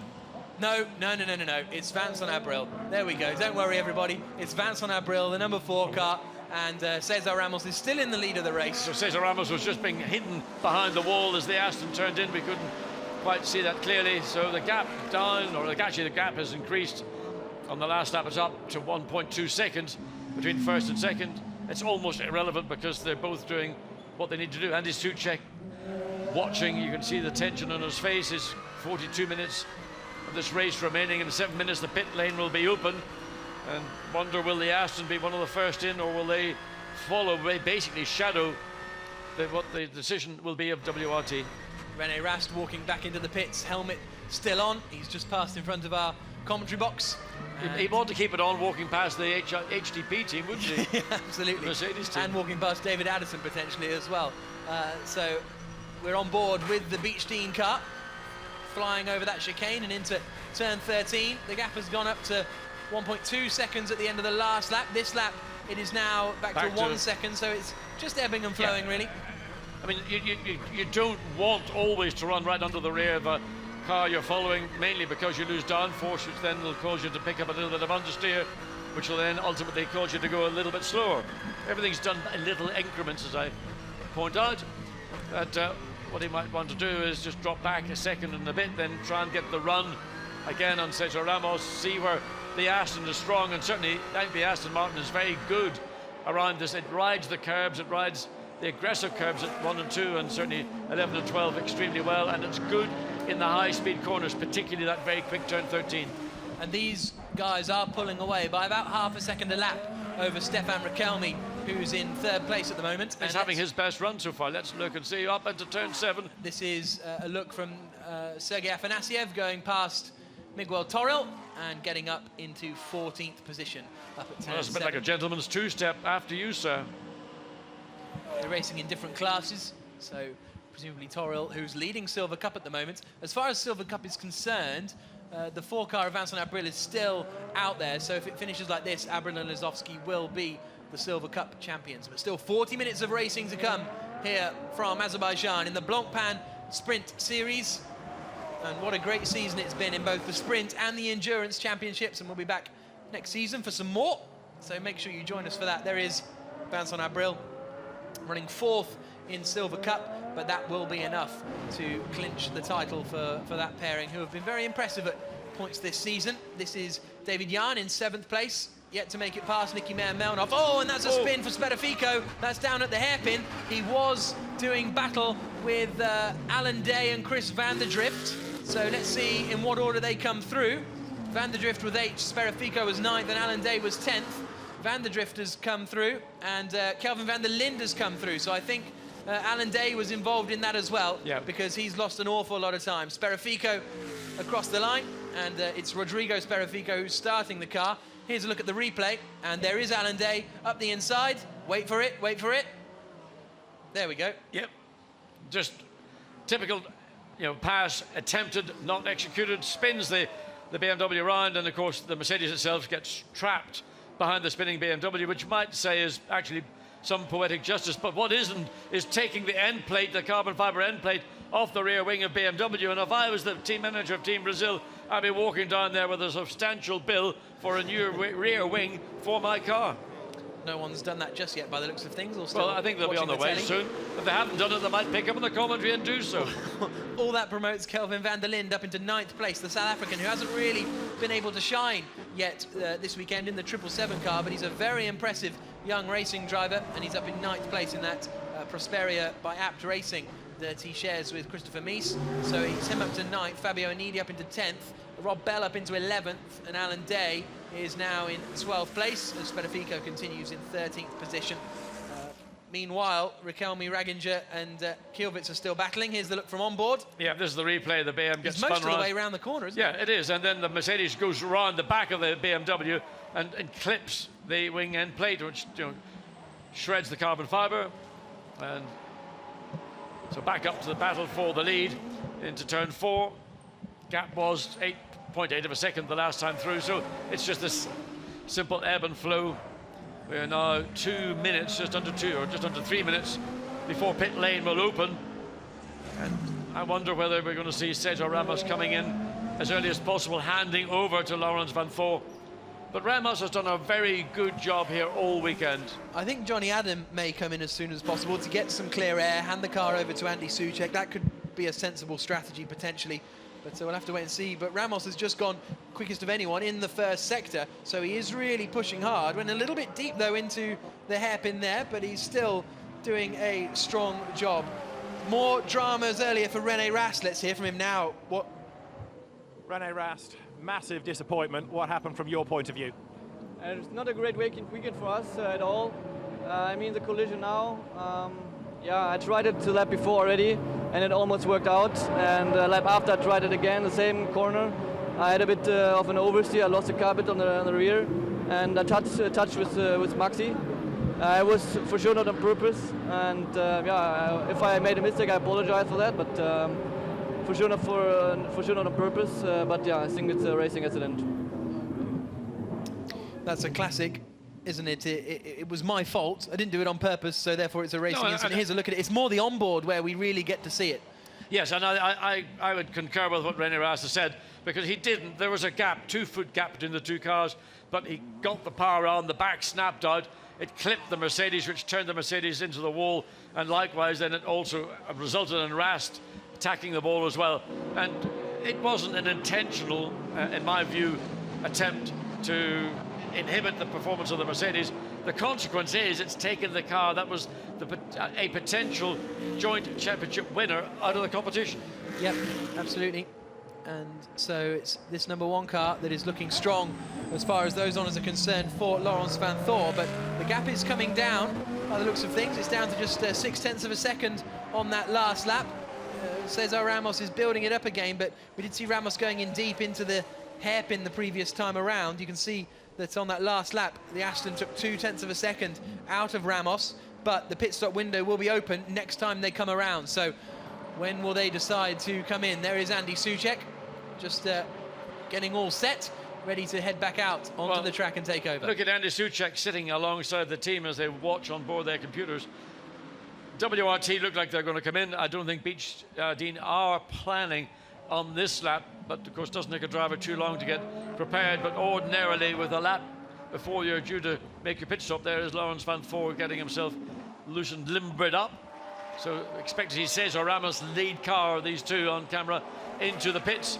Give Johnny Adam another lap, or maybe 2 laps, to use the clear air and try and build from the 1:30.4 was his last lap against the 1:30.5 for Ramos. Fastest laps are almost within a couple of hundredths of a second of each other. It'll be interesting to see what they decide to do here, and you have to credit Beach Team because they were a new team to the championship in Zolder 2 weeks ago, and they got their pit stops pretty well nailed. The biggest problem we see with new teams is they can't physically change the wheels as quick. Well, they race in British GT. They're a very successful team in that championship. They've got a very well established, proven product which has raced in all forms of championship. Look at Holzer all over the back of Raikkonen, clips the back of the Audi in turn 3, and really a strong drive by Martin Raikkonen all the way through this. In comes Cesar Ramos. Yep. So the Aston takes the lead. His last lap was a 1:30.5. Let's see whether he can make any more of it. 30.5. if he can make any more of it now, he's got this opportunity without anybody in front. If he can take 3 or 4 tenths a lap and then use that as your cushion. We've got So Stefan Riquelme coming in as well. So WRT servicing 2 cars at once as they come in. Ramos hands over to Vanthor, straps him in, and then just behind is the Riquelme Ortelli that came in from 3rd position. So we'll keep an eye on that. So the order was Ramos leading, and then the Aston, and great then stop from WRT to get Lawrence Vanthor back a in the field. slow stop. Well, I guess he came in later, didn't he? The number 9 car of Riquelme that was behind. Ortelli's struggling to get the car started. They're having a mechanic open the door, electronics, as usual story. So time lost for Stefan Ortelli, and that again will add to the frustration that he allowed to overflow when he got out of the car in the sprint race this morning. Johnny Adam has just done his personal best in the first sector, a 34.497. An awful lot of damage there on, is that Kelvin van der Linde's car? Yes, it is, who's now up into 4th place, running in front of Fabio Anidi. But they have yet to make their pit stops as we see these two squabbling. And they are a long way down. In comes Johnny Adam for the Beechstein Aston Martin team. So, what can they do? It was a good middle sector from Johnny Adam. Can he be quicker than Vanthor, who's now going out on fresh but cold tyres? Yeah, and they're one of the earlier teams in the pit lane, so very quickly into the blocks. It's important when you're racing at this level that you use every opportunity available to you, and that includes the in and out phases of your pit stop. So right front, right left on, right left, left rear going on now. So waiting to see where, but there is Lawrence Vanthor, and he's down at turn 10.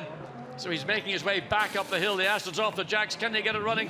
But it's a long way down the pit lane for Andy Suchek to get back onto the track. And here comes Vanthor. I think Vanthor's going to do it. It was about a 25-second pit stop in the end for the Aston Martin squad, which isn't some of the quickest we've seen. Where is he coming out? There. So Vanthor retakes the lead of the race for the time being, and the gap has extended, and it's going to still be at the moment a net 2nd place for the Aston Martin, but we'll have to wait and see where the other cars come out. That 888 BMW has been smoking since the entire race, really. I think that's bodywork really at the right rear. Good job, Johnny, well driven. So Andy Suchek, lights flashing, does not want to have the Mercedes. Oh, and he thought he was going to give him the room on the track to let him go through, but made a late cut. So Andy Suchek's now got not only to deal with having lost time overall in that pit stop sequence, but trying to get ahead of one of the back markers. Great drive by Martin Ryan in the Porsche. Now in the Porsche, did I say? Go on, say it. I don't want to. It doesn't really count. It doesn't really count. I've said it so much I can't do it again. Oh, and the Boots and Gignon McLaren has come out just in front of the Porsche, now in the hands of Kevin Estre, so that won't actually be too slow a vehicle, I would have thought, for Ragginger to deal with as they come down to the hairpin. Is Estre letting him through or defending the position? He's defending. Yep. He's not letting anybody through, but believe me. And that'll frustrate Ragginger because he's losing time, and 3rd place is up for grabs because of that slow pit stop from Ortelli. 2nd place might even be up for grabs because of the reasonably slow pit stop for the Beechstein Aston Martin squad. So Ragginger will be ragging it to try and get past the Kevin Estre driven McLaren in front of him. Half an hour to go, so we're only halfway through this race. It seems to have been going on for quite a while, and also Ragginger needs to be careful because right up behind him still is Daniel Kilvitz, and that'll be an interesting battle in the pits. In comes Fabio Anidi to hand over to Giorgio Pantano, and they were running further down in the lower reaches of the top 10, so not a vital pit stop this as they go on to the front right, but still the Bitec McLaren heads back out onto the track. A lot of wheel spin as he tries desperately to find some grip. And where is this going to bring out Giorgio Pantano? We'll wait and see as we go to the pit lane exit. Oh, and that's a retirement for the looks of things. The number 30 car of Paoludo has come to a stop, and that's down at the first corner, so I can only imagine that's a mechanical. It would certainly look like it. Stopped in a rather unfortunate position right in the middle of the bales that acts as the escape chute. But Andy Suchek, fastest first sector time of anybody in his 2nd flying lap. still in effect running in second place behind Laurens Vanthoor, but 6.5 seconds behind the Audi. Ragginger into the pits to hand over to Marco Holzer. So this is a very, very interesting pit stop, and it'll be curious to see. It should bring them out in a net third place behind the Aston Martin, who's having to do battle with Fuminelli and Colombo. But will it bring them out in front of the number 9 Audi? I'd have thought so, but we'll wait and see. Yeah, so anyway, the Aston gets through past the BMW without too much difficulty. There we see the Porsche coming off the jacks. Gap this Porsche's time. still on the jacks. Troubles the right front. for the Schutz Motorsport squad. Not the best pit stop in the world. Ragginger saying, go, go, go, go, go. And he heads out. There's the Aston all the way down, but it was the battle with Ortelli. And there is the Porsche coming out of the pits now. And has the number 9 Ortelli car come across the line? Yes, I think it just did. So we'll wait and see where Ragginger is compared to everyone. There's our race leader, though, Laurens Vanthoor. And then, but there is the number 9 Audi by the looks of things, the WRT car. There's the 888 BMW coming through. And so Vanthoor it is, who's in the lead net for the time being. Well, we presume and we assume that's going to be Vanthoor who ultimately will take the lead, because the gap that the Porsche was behind, once the pit stops washed out, would see that Radiger, and of course time lost for Marco Holzer to get back into this field. You can't afford to lose time with a right front not locating properly.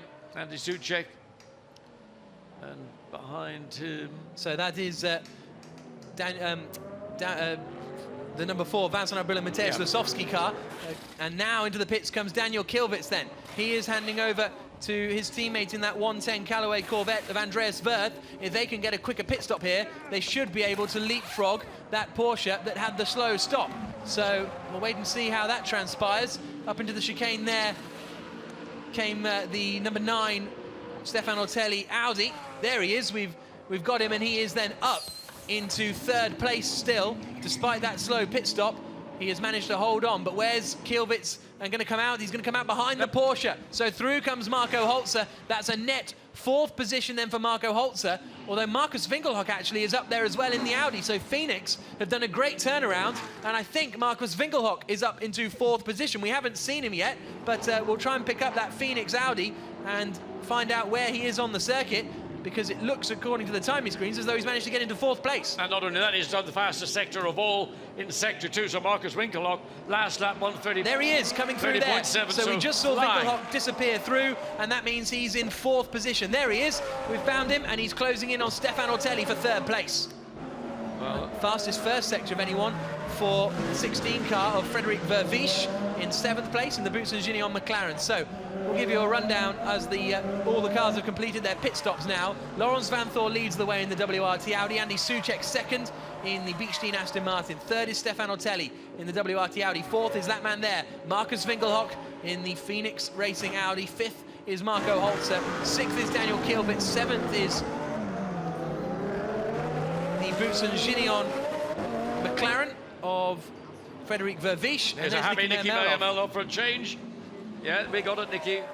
He's saying maybe we can get P3, and well, it'll be nice to see the Phoenix doing a good job with all of their commitment this year. They haven't quite had the results that give them that sort of razzmatazz, but they've had a strong season, if not getting the results at the end of it. No, we got Markus Winkelhock having to get past some of the other Audis.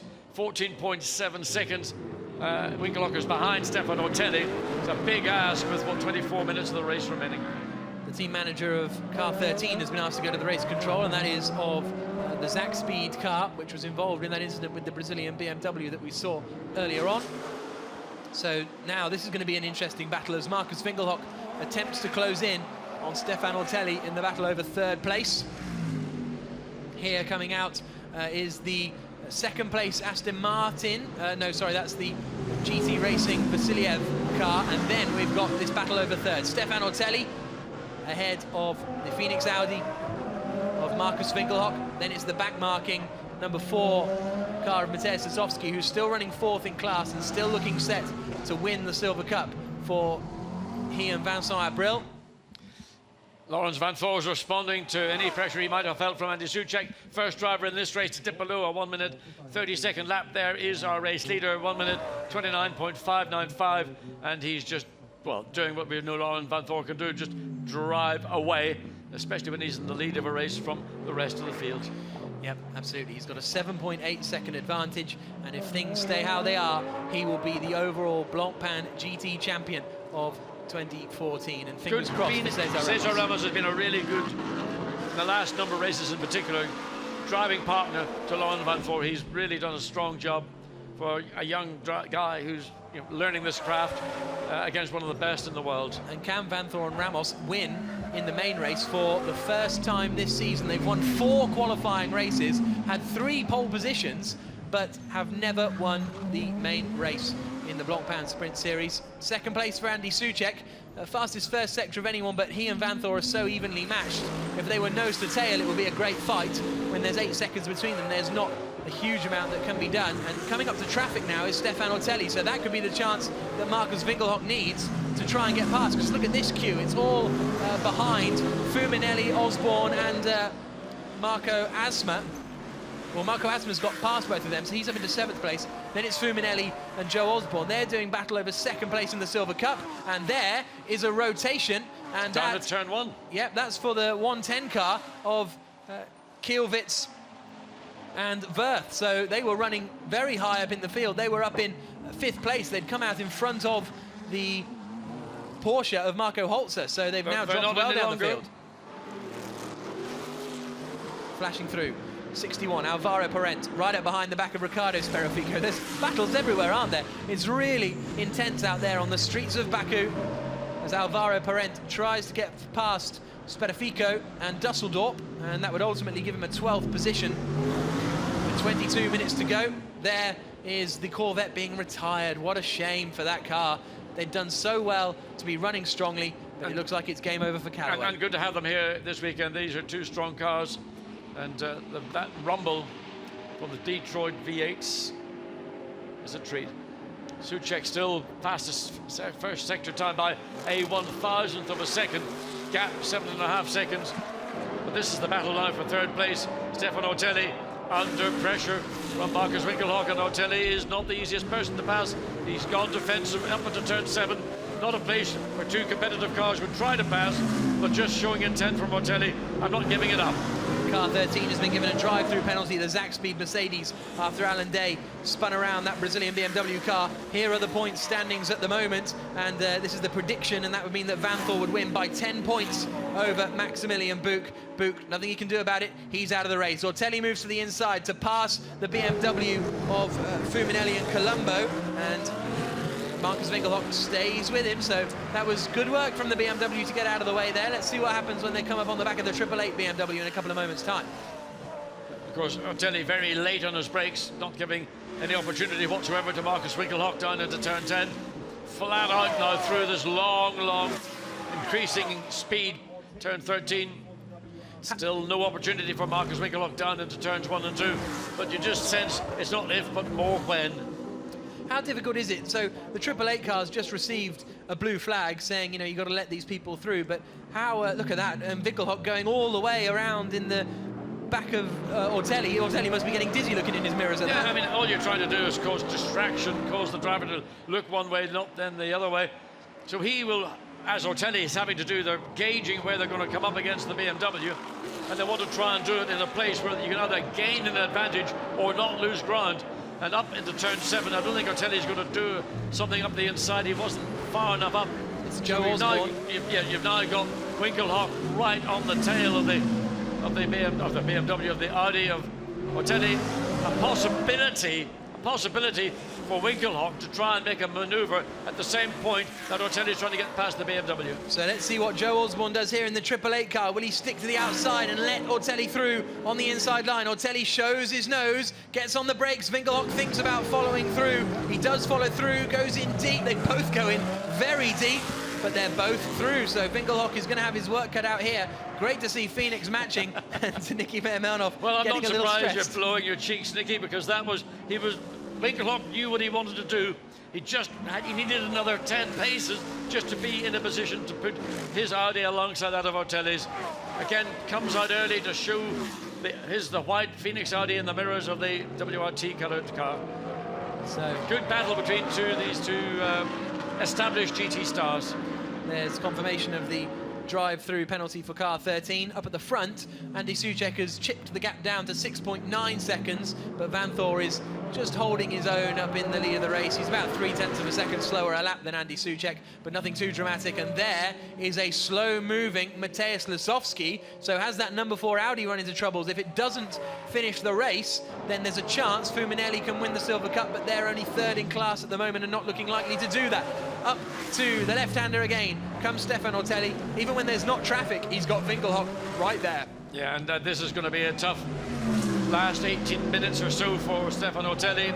He knows he's under extreme pressure for a driver who's probably capable of lapping more quickly than Ortelli is capable of doing right now, but being quicker and getting past are not the same things.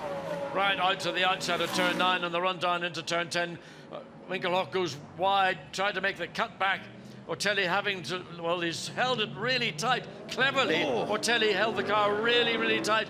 Out of the race is the 85 car of Steph Dusseldorp. That's a real shame, and that's also, there's also a slippery surface on the flag. racetrack.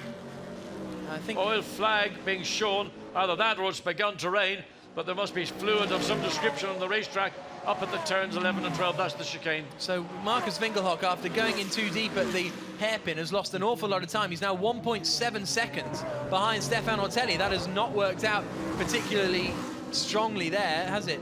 And I don't think it's a big problem because they're going to get past the Mercedes without too much difficulty, and it gives them again. There you see the Mercedes pulls over. Lets Winkelhock go through without any pressure. Winkelhock currently the quicker of the two Audis, battling for 3rd place. Steph Dusseldorp with a very smoky-looking HTP Mercedes-Benz.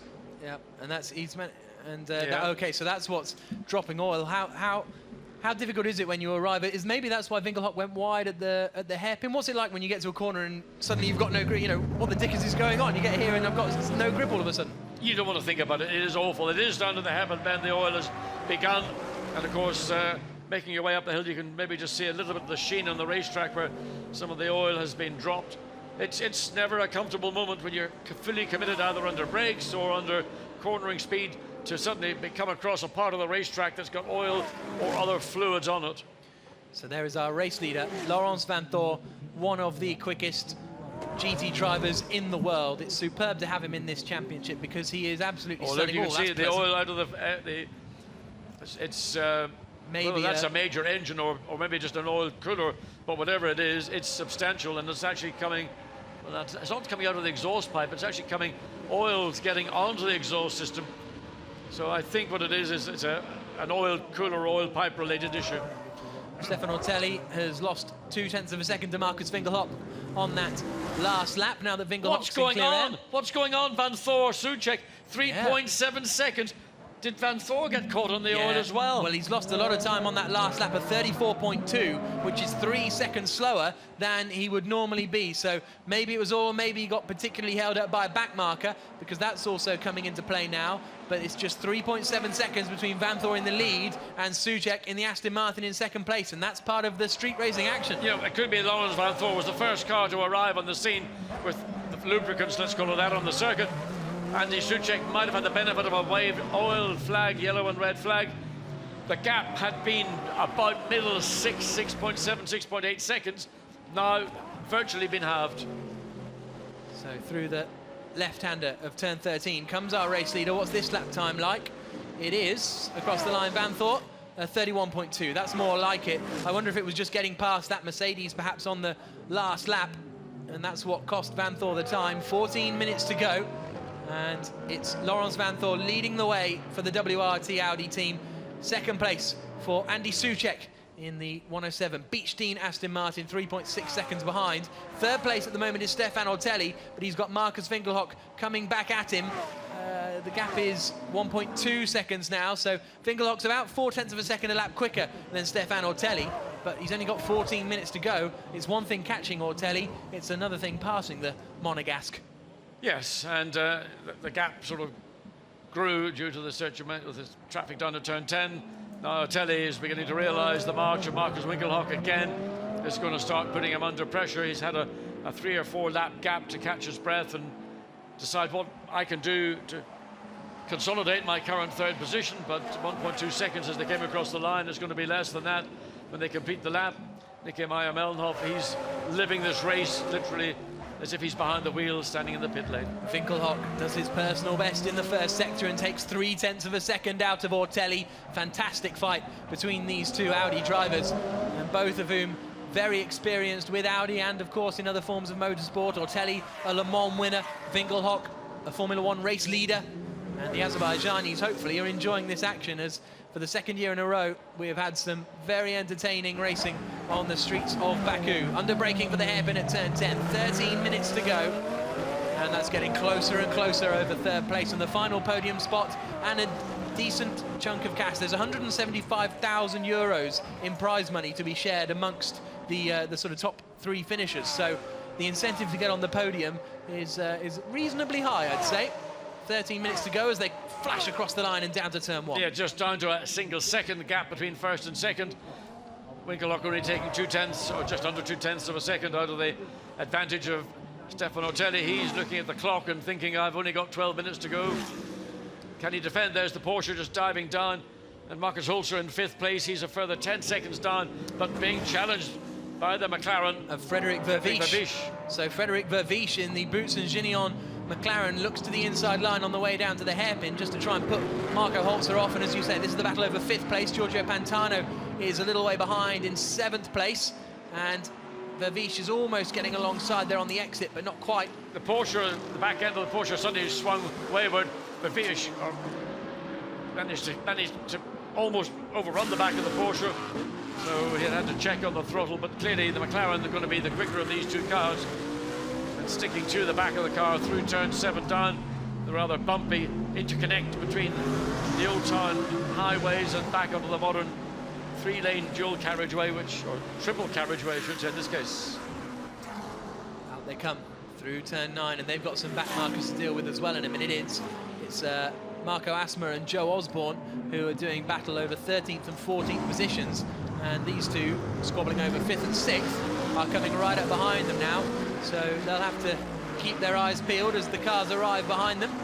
At the moment, Fuminelli is running 3rd in standings. Lizowski and Abril are still going, I think.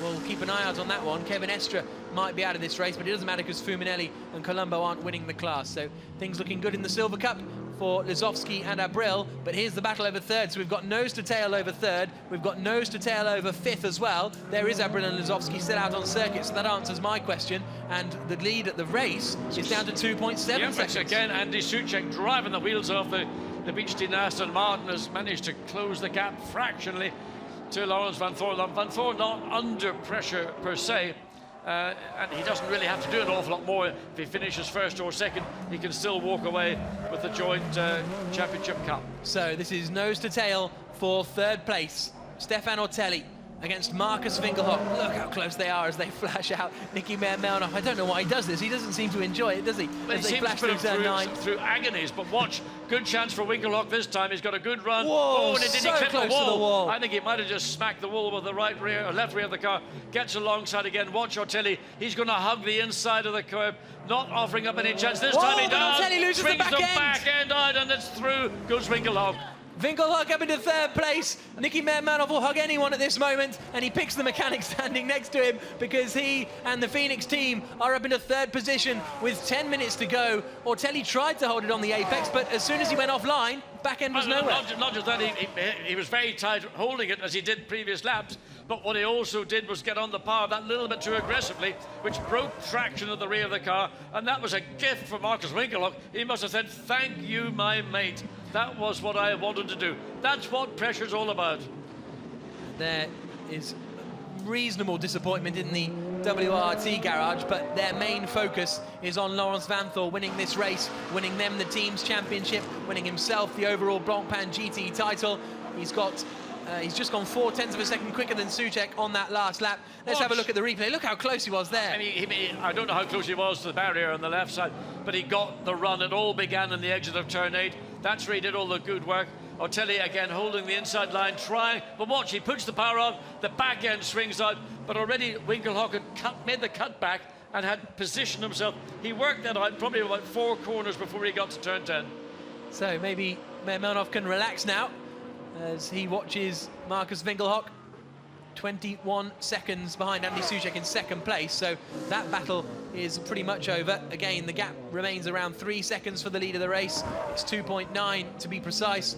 Laurens Vanthoor leading the way with 8.5 minutes to go. Marco Holzer has pulled out 1.7 seconds over Frederik Vervisch in that battle over 5th position now, so that's a lot more comfortable for the Porsche, who's looking for a nice 5th place finish. And hopefully it'll be great to see a Porsche in the Sprint Series full-time next season. I'd like to see 2 of them, to be honest. You'd like to see a whole grid of them. It's called the Porsche Super Cup, John. Yep, anyway, Andy Soucek still pounding away in the Beechstein Aston Martin, trying to get the gap down just under 3 seconds, 2.9. 8 minutes of this race remaining. It's a tall ask for Soucek to do so. Winkelhock now in 3rd place, a further 21 seconds behind Soucek. Otelli 1.3 seconds, having recovered from losing 3rd place to the sister car of Markus Winkelhock. Holzer 12 seconds in 5th place behind Otelli. There is Vincent Abril, and he is in the pits getting hugs all around because they are out there, and I think they are celebrating because they've completed the requisite amount of laps in order to finish the race, whatever happens now. To be classified, that's the phrase, and therefore are the Silver Cup champions. We'll wait until they come across the line to see what Fuminelli and Colombo can do, but it looks as though that is wrapped up for them now as we see Laurens Vanthoor in the lead. The gap back up to 3.4 seconds, and Vanthoor, he's top-notch, isn't he, John? I mean, he's been superb remorseless. He just knows that car inside out. He's got so much capacity, spare capacity, that when we saw Andy Soucek, somehow the gap went from just under 7 seconds to suddenly just over 3 seconds. He didn't panic. He just gets his head down and responds.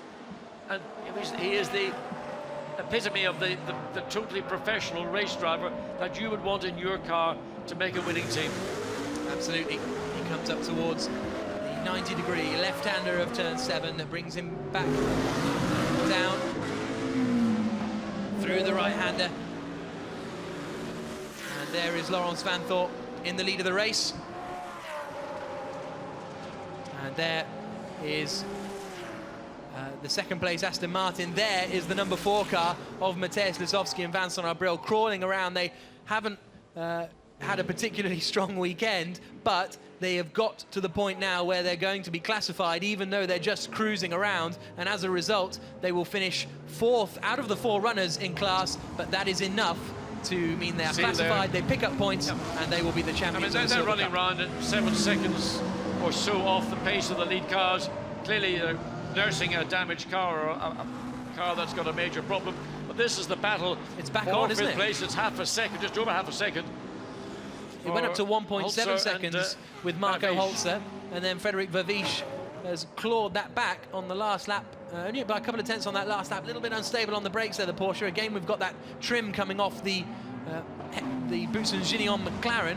Markus Winkelhock just set the fastest middle sector of anyone. Vanthoor just set the fastest final sector of anyone, and the gap at the front is up to 4.4 seconds.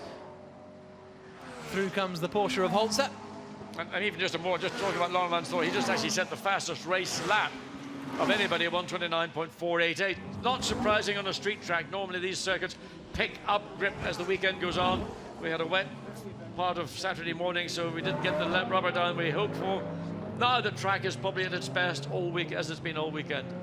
Down into the hairpin they come around this stunning street circuit that really is spectacular down on the site of the Eurovision Song Contest from a couple of years ago. You can see all of the cityscape in the background, and the largest flag you have ever seen that flies over the National Square. And it really is brilliant to come here to Baku, and look forward to coming here next season as well. And if the racing is half as good, I think we'll be in for a treat, and hopefully we'll see some of these teams back with us next season as well. Winkelhock up into 3rd place. Then Souček in second in the Beechstein Aston Martin, and Laurens Vanthoor in the lead. We go on board now with Spedifico, and he's all over his mirrors. He's just waiting to see where the car following is one of the lead cars is going to go past. He's going to let him go through down into turn 3, keeps out of the way. Well, he hasn't, in fact, it's not even close enough to him to be anywhere near overtaking, but he's aware of the situation. And that's Vanthoor, not really under any pressure to try and do anything dramatic, just under 4 minutes to go. Spedifico still running in the top 10 after he got punted off. Yeah, 10th place. Yeah, exactly. And after he got punted off down at turn 10. In fact, I imagine he blew his top a bit when that happened, but nevertheless, he's focused and continued, and is now in 10th place, just ahead of the Zach Speed car of Simonsen, with Christopher Mies in 9th position at the moment. 3 minutes and 20 seconds to go, so John is heading down to the pit lane to speak to our race winner. Will it be Laurens Vanthoor? Be surprised if it wasn't, but we've seen anything can happen. And Vanthoor, with his 4.4 second lead over Andy Souček, will be feeling very happy, I think, at the wheel of that WRT car. There's a bit of, what is that? Is that a part of the underside of a car, potentially? Just on the exit of the chicane. It's off the racing line, so should be able to get away with that. It's 100,000 euros for Laurens Vanthoor and Cesar Ramos if they win this race, so they'll be even happier because of that. And they're still closing in on Ricardo Spedifico, one of the two Brazilian twins driving that number 20 car. Great to have them here in the series. It's usually Caca Bueno and Sergio Jimenez, but there's a race in Brazil that they are competing in this weekend, so the Spedifico twins have joined in. And there is someone very happy to be on television. I was going to say Pierre Dudonné, one of the men in charge of the WT operation, but someone else stole the limelight there. Very happy to be a winner. 2 minutes to go. And Laurens Vanthoor driving superbly. And, well, there we can see Vincent Voss saying, please, can number 20 let him go? He's done, Vincent. You don't need to worry. He's got past. And Vincent returns to the WRT garage.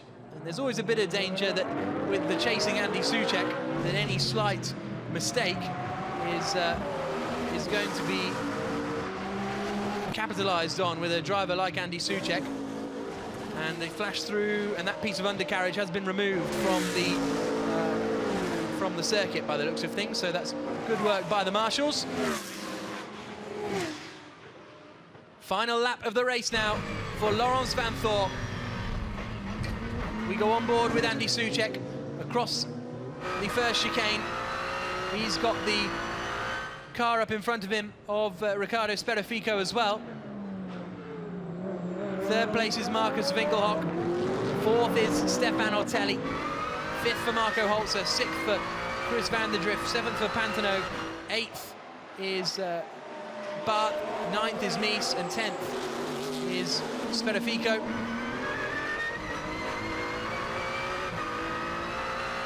Up comes the Beechstein car. And Souček has worked so hard this weekend, and Cesar Ramos can see the money coming, can't he?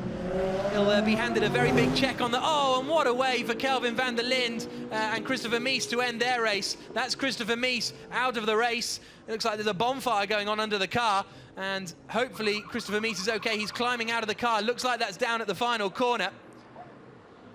Double waved yellows, but Laurens Vanthoor is coming through the hairpin now. Perhaps a brake problem. We saw that for the Mercedes earlier on, but Laurens Vanthoor, the Blancpain Endurance Series champion, was superb in that championship. He's been wonderful in Blancpain Sprint as well, and he is going to win in Baku, the final race of the season. WRT are the team's champions. Vanthoor is the overall Blancpain GT champion, and they have won the Baku World Challenge for the first time this season. Ramos and Vanthoor have won a main race. And what a way it has come. Andy Souček finishes second. It's third place for Marcus Winkelhock and Nicky Meyer-Melnoff. Their best result of the season so far. I say so far, it's the end of the season. It's their best result of the season. Nicky Meyer-Melnov over the moon with that. Ortelli and Raquelme finish 4th. There's our Silver Cup champions, Vincent Abril and Mateusz Lasowski across the line. 5th place for Marco Holzer, just holding off Chris van der Drift at the end. There's Benji Hetherington winning in the Silver Cup again, as far as the race is concerned, for Fortec. Giorgio Pantana finishes 7th, and we've got some donuts from Laurens Vanthoor for the crowds in Azerbaijan. We're going to see a very, very happy Vanthoor at the end of this race. The overall Blancpain GT champion. Let's not forget the Sprint Series champion was crowned yesterday. Max Gertz wins this championship. But Laurens Vanthoor has combined the two. Oh, that's not a pleasant one. Oh, Christopher Mies. That is not a nice accident at all, down at the turn 10 hairpin. Happy to see him moving around in the car, and that is not the way he's out the car, and not the way he wanted his race to end, though.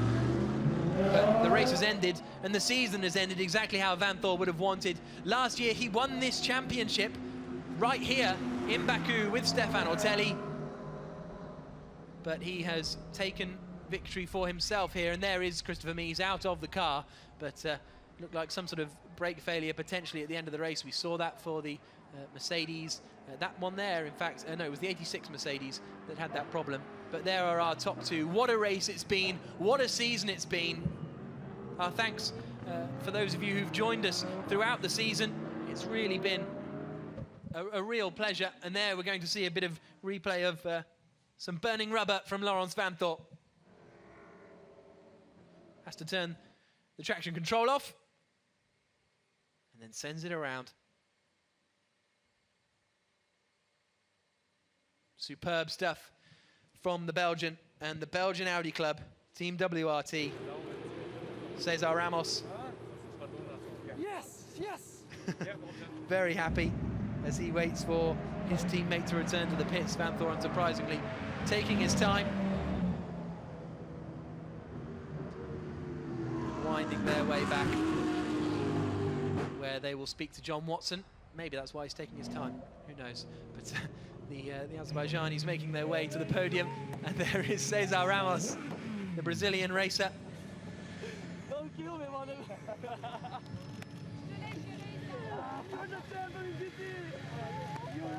You are the champion of GT, shouts Cesar Ramos. Yes. Thank you, man.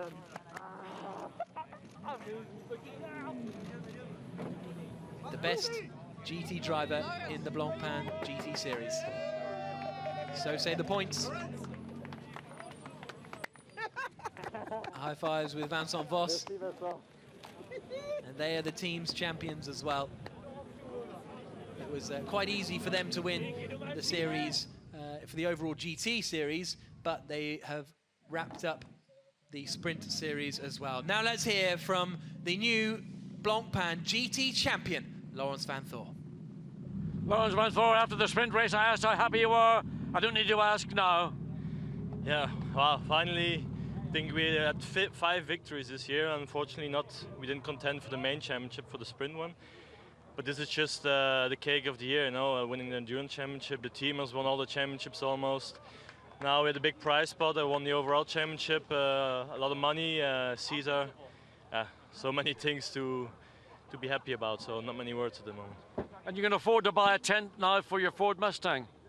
Yeah, probably. Well, unfortunately, I'm not getting any of the prize money, but I think I'll buy anyone anyway. Now tell me, during the race, suddenly you lost time. You lost about 3 seconds to Andy Soucek and the Aston Martin. We didn't see why. Was that due to the oil going down to turn 10?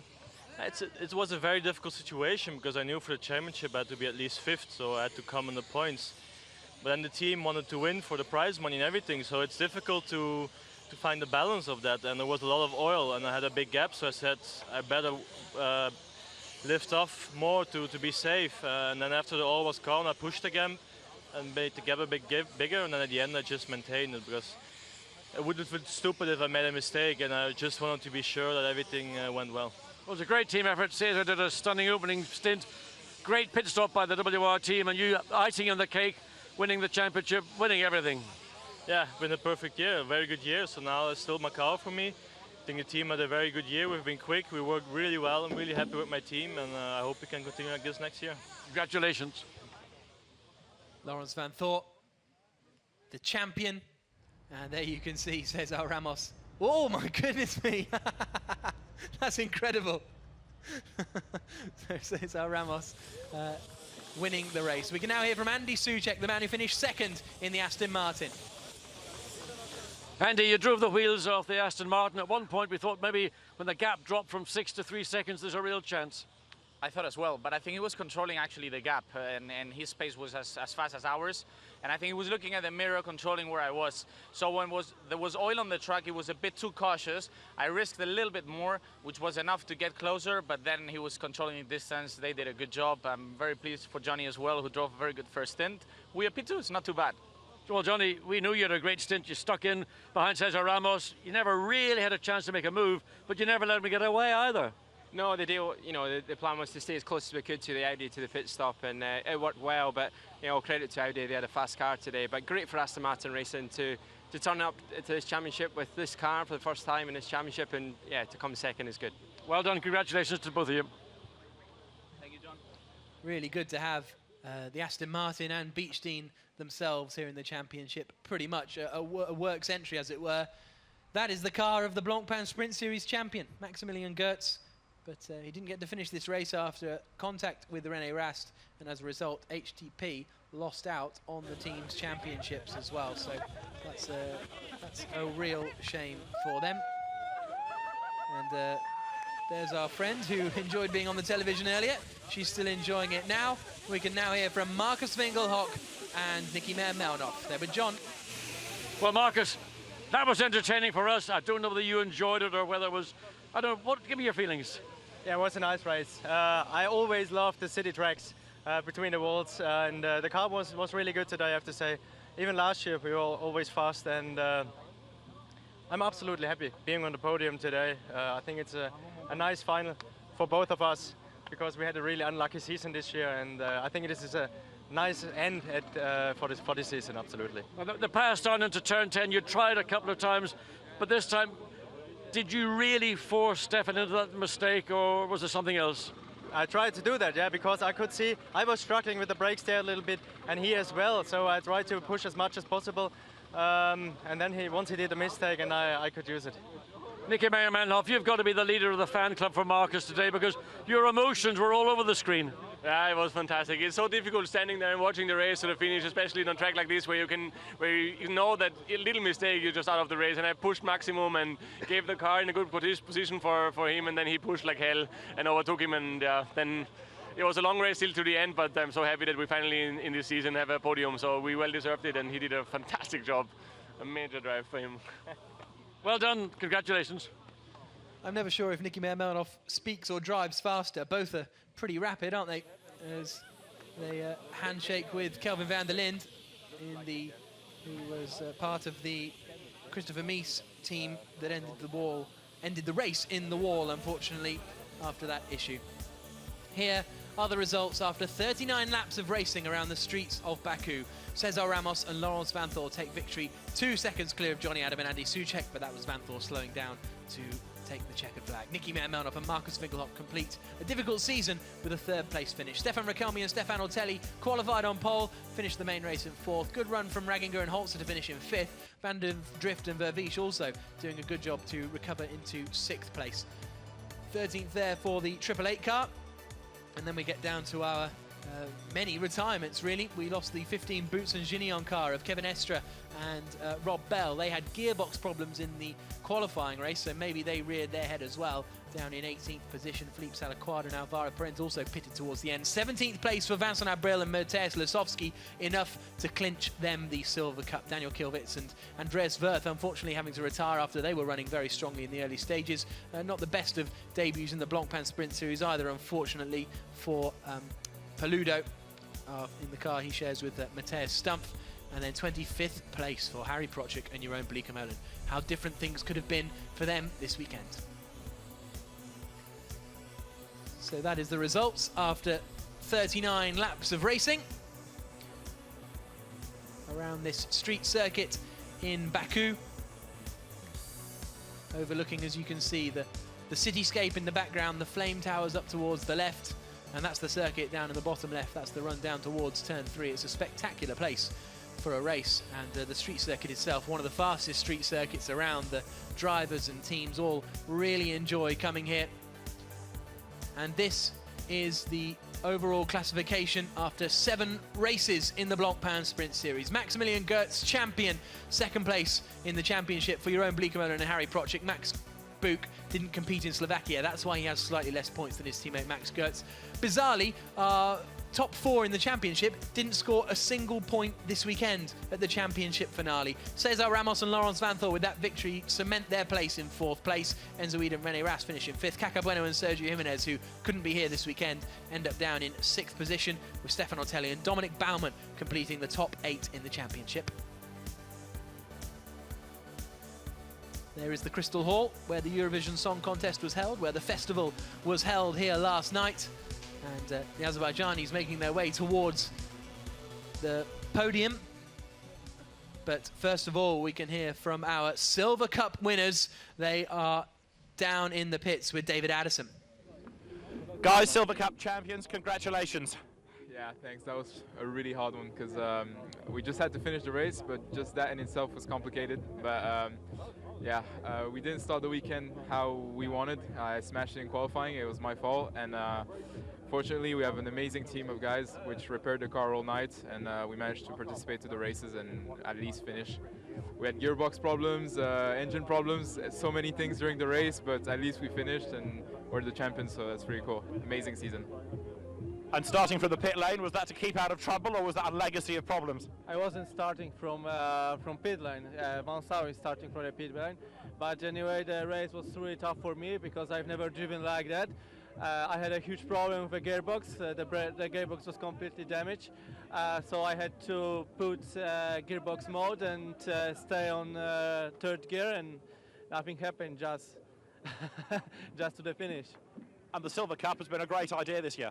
Yeah, for sure, the season was amazing. Yeah, I had a really good teammate and team as well. So thank you guys for that. It was an amazing season, and I hope we look together in the next year. The Silver Cup, a new initiative from SRO this season, which is basically for silver-rated young drivers, which gives them a place to go, because more and more, John, drivers are getting, you know, to down the single-seater path and getting left with nowhere to go.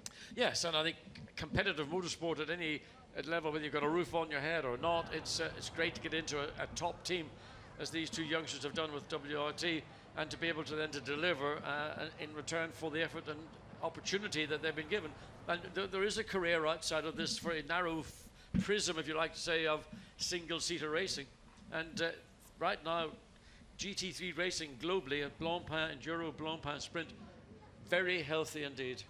Hopefully those guys have enjoyed what they've seen. As we heard from Stefan right at the top of the show, there's not much racing heritage in Azerbaijan. This is only the 3rd ever motor race to have been held in the country, and so, you know, but the interest is there. Only today, weren't we? We were having lunch, and the waiter came up and he said, "Oh, you know, Formula One. Let's talk about Formula One." So there is an interest there, and hopefully it'll be building as we continue to come here. Yes, and largely it's through the expansion of motorsport television that's bringing these events into people's homes around the world. And once they get a flavour and a taste for it, they want more. And then obviously the next thing is to bring it to your country, set up a proper infrastructure, and no doubt at some point in Azerbaijan we will see the development of a permanent racetrack, as opposed to using the streets around. This is more the outskirts, the sort of highway which forms the major part of this Azerbaijan circuit. And there you can see the giant flag as big as a football pitch, reportedly. It is. That is the best national flag I've ever seen. You know, we could do with something like that in our country. Overall points, see Laurens Vanthoor at the top. 10 points clear of Maximilian Buk with that race victory. Buk only needed to finish 5th to guarantee himself the title, but it's Vanthoor who's the Blancpain Endurance Series champion and the overall Blancpain GT Series champion. Cesar Ramos finishing 4th in those points overall, ahead of Stefan Ortelli. This is the combined scores from endurance and sprint, and it's Vanthoor who, according to the stats, is the best GT driver out there, and according to everyone else. He's certainly one of the best GT drivers out there. Marcus Winkelhock and Christopher Mies down in 11th and 12th position. And then we've got the Bentley trio of Stephen Kane, Andy Merrick and Guy Smith. They've only competed in the Blancpain Endurance Series, but such was their success that they're 15th overall in the Blancpain GT Series. Yeah, I mean, winning those two events, I mean, absolutely stunning in your debut year to bring in a car, a large car, which is actually one of the lightest cars on its tyres and feet I've ever seen. So the podium almost ready to get underway. And first up, it'll be our race winners, Laurens Vanthoor and Cesar Ramos, who will take to the top step of the podium. Second on the grid, second on the podium, the Beech Dean Aston Martin pairing, Andy Soucek and Johnny Adam. And in third place, Nicky Meyer-Melnoff and Marcus Winkelhock. Climbing on to the third step. Really good drive from Winkelhock. It's Vincent Voss who will make his way onto the podium as well. A little selfie for Nicky Meyer-Melnoff. Yeah, I mean, I think that, to me, the highlight of this race, apart from great performances from the first and second place crews, was that charge and battle with Winkelhock and Stefan Ortelli. And you know, I love that type of battle. The Belgian national anthem for the Belgian Audi Club.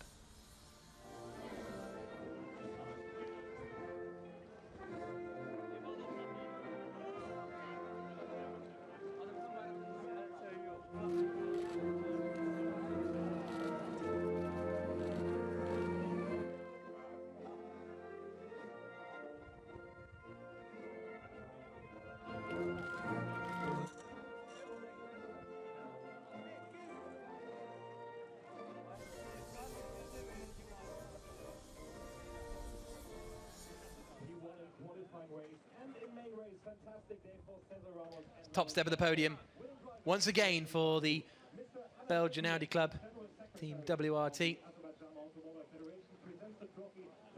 Trophies handed to the third place drivers, Nicky Meyer-Melnoff and Marcus Winkelhock. They weren't sure if they should be getting them first, but in the end, it was the right call. And hopefully, I imagine Johnny Adam and Andy Soucek will be less disparaging. And there's Hugo de Silva, the events manager at Blancpain, handing out the second place trophies to Johnny Adam and Andy Soucek. But the top step of the podium and the win in the Baku World Challenge is going to be Laurens Vanthoor and Cesar Ramos. Handed over, and they are the winners in Baku after a phenomenal drive. And there you can see the wind's picking up, isn't it? Those guys are having trouble hanging on to those flags. Right now, the wind is really quite strong right now. As you can see, the flags being flown literally horizontally, so it's picked up over the afternoon. Didn't bear much effect on the racetrack, but certainly anybody standing out in the pit lane, team members, they'll feel the chill factor. Thierry Boutsen hands over the winning trophy and watch to Vincent Voss from the WRT club. But there's the champagne on the top step.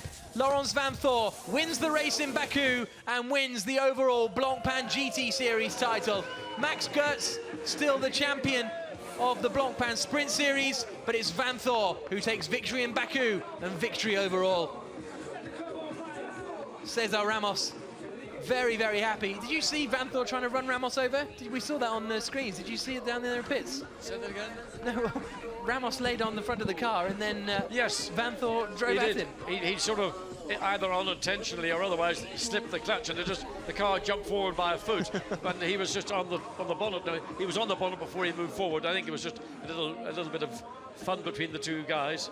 But there was a whole load of other cameramen around, and they were the ones that were going, oops, get back, get back. So, you know, when you're so high on adrenaline as Laurens Vanthoor was being, anything you do, you think, look, it's not a problem. It's going to be hilarious. So there is the Pro Cup podium completed. We've still got the Silver Cup to come.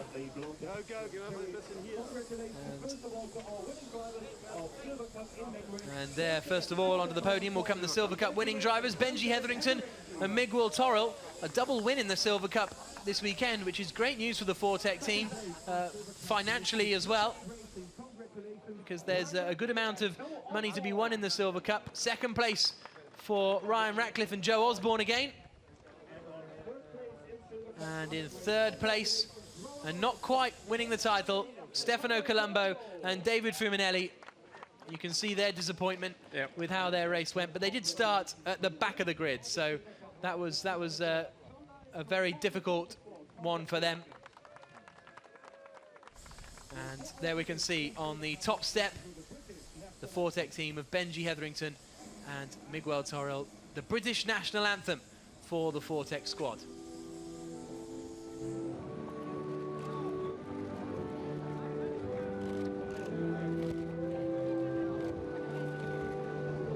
So victory for the Fortec team, but overall Laurens Vanthoor and Cesar Ramos have won the race here in Baku. Vanthoor has won the championship overall, and it's Max Kurtz who has taken the Sprint Series title. Thank you so much for joining us this season. From myself, John Watson, David Addison, and everyone here, we'll see you next season.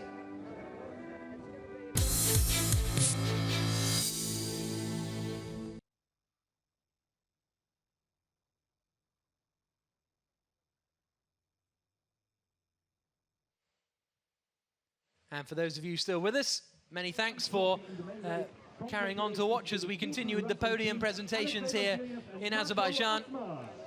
And there is Alexei Vasiliev and Marco Asma now taking to the podium with the Russian flag, as the GT Russian team have once again won the Pro-Am class here in Azerbaijan.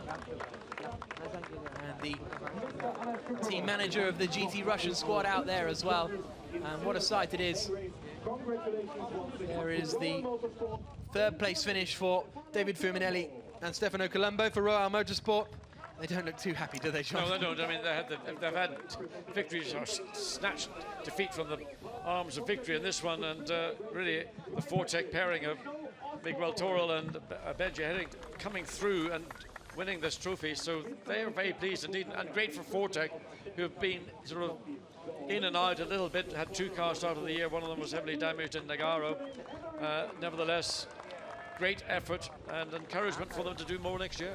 Absolutely. It'd be great to have Fortec back next season. Miguel Toril enjoying his racing here, and Benji Hetherington has performed strongly when he's come in the last couple of rounds to replace Aman Ibrahim. Also good to have the GT Russian squad with us. Hopefully they'll be continuing with us. Marco Asma on the right-hand side and Alexei Vasiliev on the left. Alexei Vasiliev, a very experienced racer.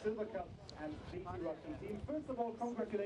so that is the Silver Cup trophies. And there are the trophies being handed out. The winning team in the race, Fortec. And there's the winning team in the Pro-Am Cup, Marco Asma. But it's sort of, we don't have that many Pro-Am cars, and that's more, and we've still got a 30-car grid. I think that's, you know, a testament to the series that there's not that many Pro-Ams. They're mainly pros and young kids. Yeah, and but also, you know, I think having a finale like we've had here in Baku tends to bring out a lot of teams that have been involved in other championships through the year. That's been their focus, but they value what we've got here in Baku. Great circuit, great event. Lovely to see a nation, you know, so proud to have an event at this level, an international motorsport event. And there we see the champagne bath, Benji Hetherington. He's going to be absolutely soaked. Yep, absolutely. Miguel Toril and Benji Hetherington rightfully spraying the champagne. Great to see Triple Eight up there as well. Fortec and Triple Eight, two big teams in British motorsport, and now they've joined us on the European stage. And they make their way off the podium. And so that is our race winning podiums dealt with. But I think we've got some more overall championship podiums to come up as well. And there we can see the, again, stunning Baku scenery here. Those three fire towers in Azerbaijan, which is the land of fire. That's what they call themselves. And there's the Crystal Hall where the Eurovision Song Contest was held.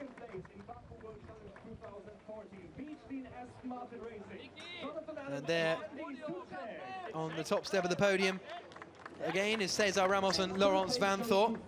And I think this is the Baku World Challenge top three, which will again be the top three from the race. I suppose if there was a Silver Cup driver or a Pro-Am driver that got involved in that, then that'll be interesting. But also, this is the money podium, as it were. Yeah, well, Marcus Winkelhock seemingly slipped He's off. gone. He's gone. I mean, of course, he gets soaked in champagne, and so it is a cool wind and a chill factor. So, Nicky, again, another selfie for the Family Adams album as Thierry Boutsin hands over the 25,000 euros to Nicky. Doesn't really need to eat it. He's a wealthy man in his own right, but he's got it. He's got it all for himself now, isn't he? He's got it all for Winkelhock's himself. gone, so don't worry, that will be going straight into the team coffers. 50,000 euros for the second place Beach Team Aston Martin. That's Tatiana handing over that check for the second place team, and that's great because, you know, that's a decent sized budget for a team like Beach Team. But 100,000 euros for Laurens Vanthoor and Stefan Ortelli, handed over by the promoter, Mr. Harden. Look at that, away go the confetti in the whirlwind that is Baku this afternoon. 100,000 euros for the WRT team. We should go racing, John. We could make more money there. 100,000, you could blow it in a nightclub in a night.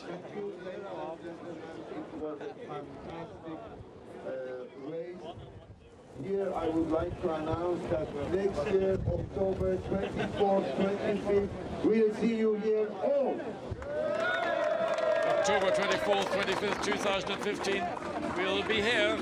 Get it in your diary, John. Marking it in as we speak. And these guys will hopefully be back to try and win some more money as well. So thank you very much to everyone from Baku and Azerbaijan for having us here. A really superb weekend of racing once again, and it has been great fun to come back for a second year in a row.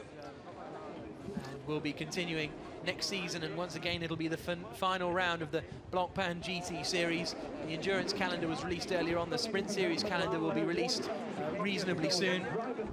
And this evening, apparently, and goodness me, John, look at the wind. No, the wind's really picked up. I mean, compared to when I came back from the Parc Fermé to now, that is about double the wind strength. And, let's hope that doesn't come loose. Let's hope the big one doesn't come loose. That comes loose. I mean, you can even see the flagpole. It's probably about 6 feet in diameter at the very top of the pool. It's a massive, absolutely massive flag, but it is a very exposed part of the bay that Baku is situated in. So it is going to pick up any wind. So the top step of the podium in the Blancpain Sprint Series of 2014, Maximilian Goetz. He is the champion of the season. Mateusz Lasowski and Vincent Abril are the Silver Cup champions of this season. Wonderful performance from them in the Silver Cup. Hopefully we'll continue to see the Silver Cup grow, because it really is a good initiative. And onto the top step, Marc Basseng and Alessandro Latif, who are the Pro-Am champions of this season. They wrapped it up last time out in Zolder. Basseng crashed the car in qualifying, so they haven't raced this weekend, but they're still on the top step after winning Pro-Am for the Phoenix Racing team. And WRT are about to take to the podium as well as the winning teams from this season. WRT, Vincent Voss climbing onto the top step, and I'll go in the middle, thanks. And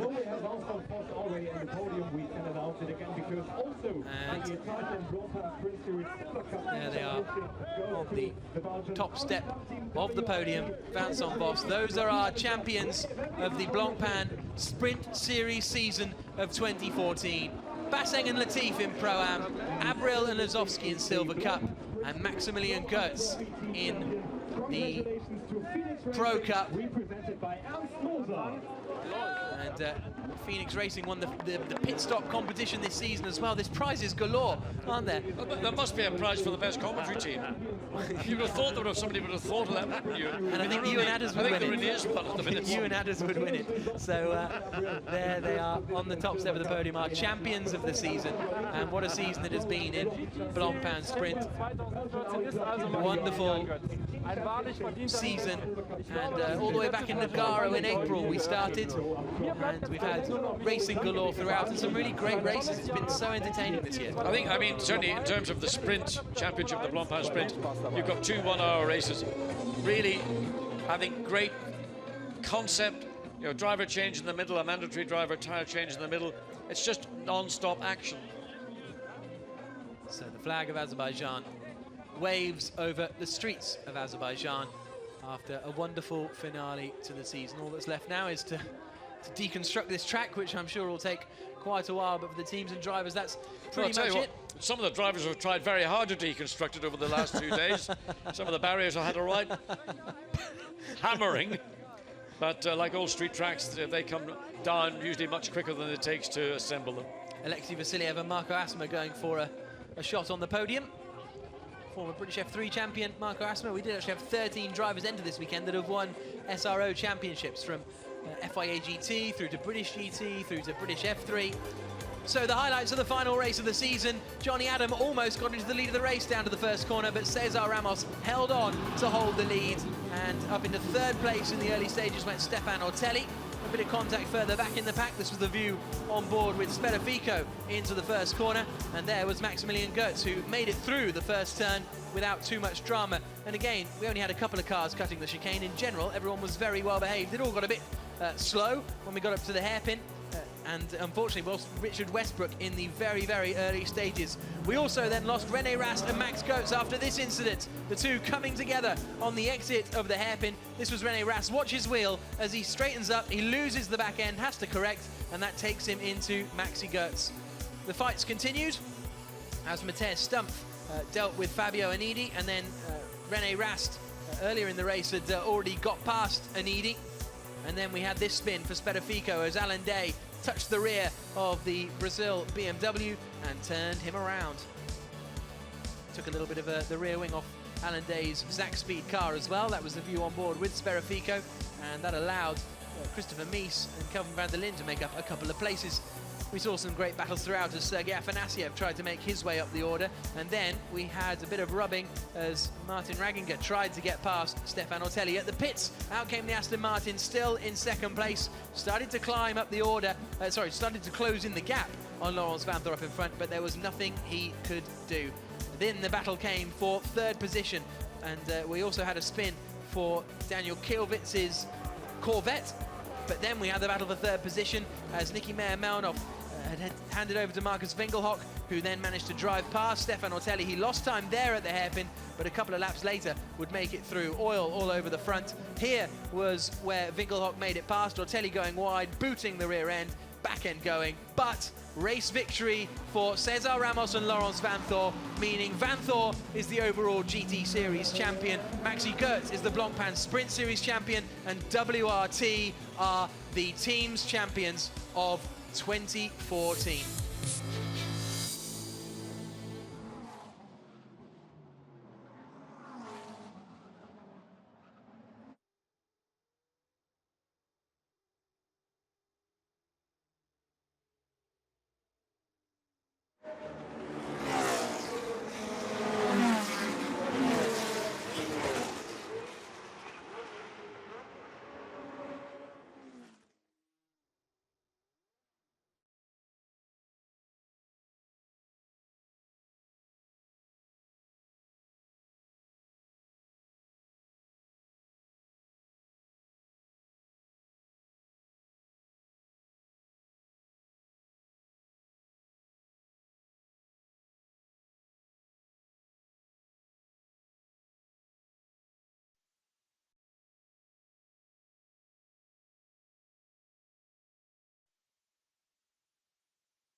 In general, has been good. We won the endurance title in the 24 Hours of Spa.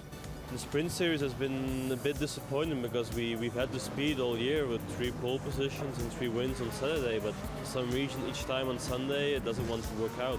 I can still win the main GT Series championship and as well the team, so I think that's the thing we should work for. Kevin Estra's performance here last season for Hexis meant that he became a McLaren Works driver. This year he's back again with Bruce and Gignon. It was my first race with the McLaren, and it went really well. We did a podium with Hexis, so I'm really happy to be here. I really like the city track with Boutsen, and I think we should be pretty strong with Rob again. We are aiming on the podium or even a victory, but I think that's the case for 20 cars here, so it's going to be hard, but we are aiming for a good position for sure. There are newcomers to the Brazilian BMW squad this weekend. Twins Ricardo and Rodrigo Sperafico will be in the number 20 BMW. Since 2 years ago, we have seen for this championship, and we have a 100% Brazilian team, so it's a pleasure to be here. They improved the track. They caught some chicanes, and now it's much faster than last year, so it will be interesting. Track Speed Porsche raced here in the season finale last year, and they're back, this time with Norbert Siedler and experienced GT racer Richard Westbrook. Jumped at the chance. I mean, it's street circuit, new country, amazing. I don't know what to expect. Obviously, there's BO. I don't know if it's going to suit the Porsche, suit the Audi, suit the BMW, who knows? But it's a driver's circuit, so we'll give it some beans.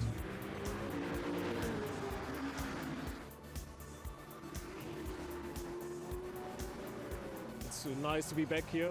We were last year also, unfortunately not a good end for us. But yeah, it's great to be back here with the Corvette. Never seen such a strong grid here. It's really tough. A lot of platinum and gold drivers.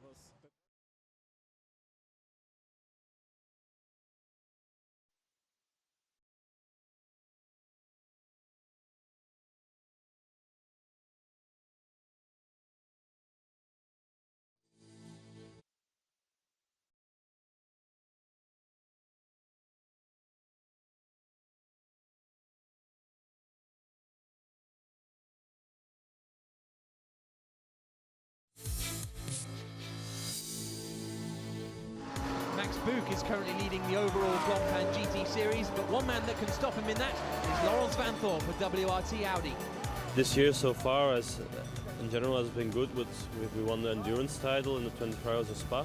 The Sprint Series has been a bit disappointing because we've had the speed all year with 3 pole positions and 3 wins on Saturday, but for some reason each time on Sunday it doesn't want to work out. I can still win the main GT Series championship and as well the team, so I think that's the thing we should work for.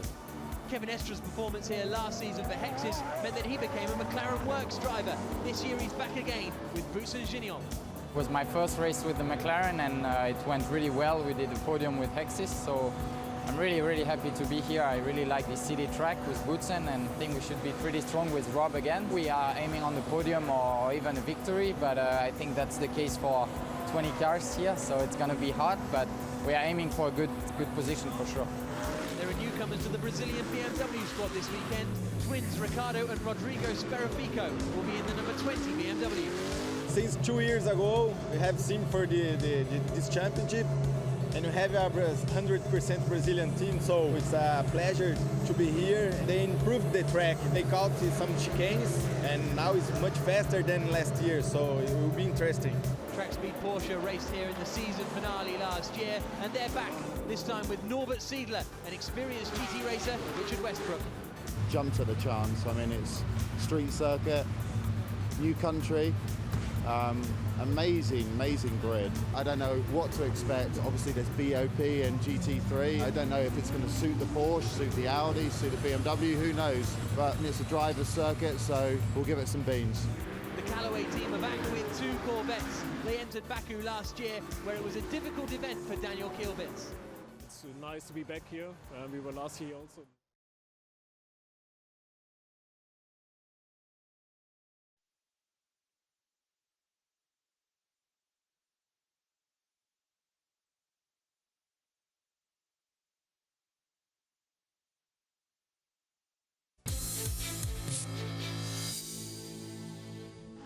Max Buch is currently leading the overall Blancpain GT Series, but one man that can stop him in that is Laurens Vanthoor for WRT Audi. This year so far, in general, has been good with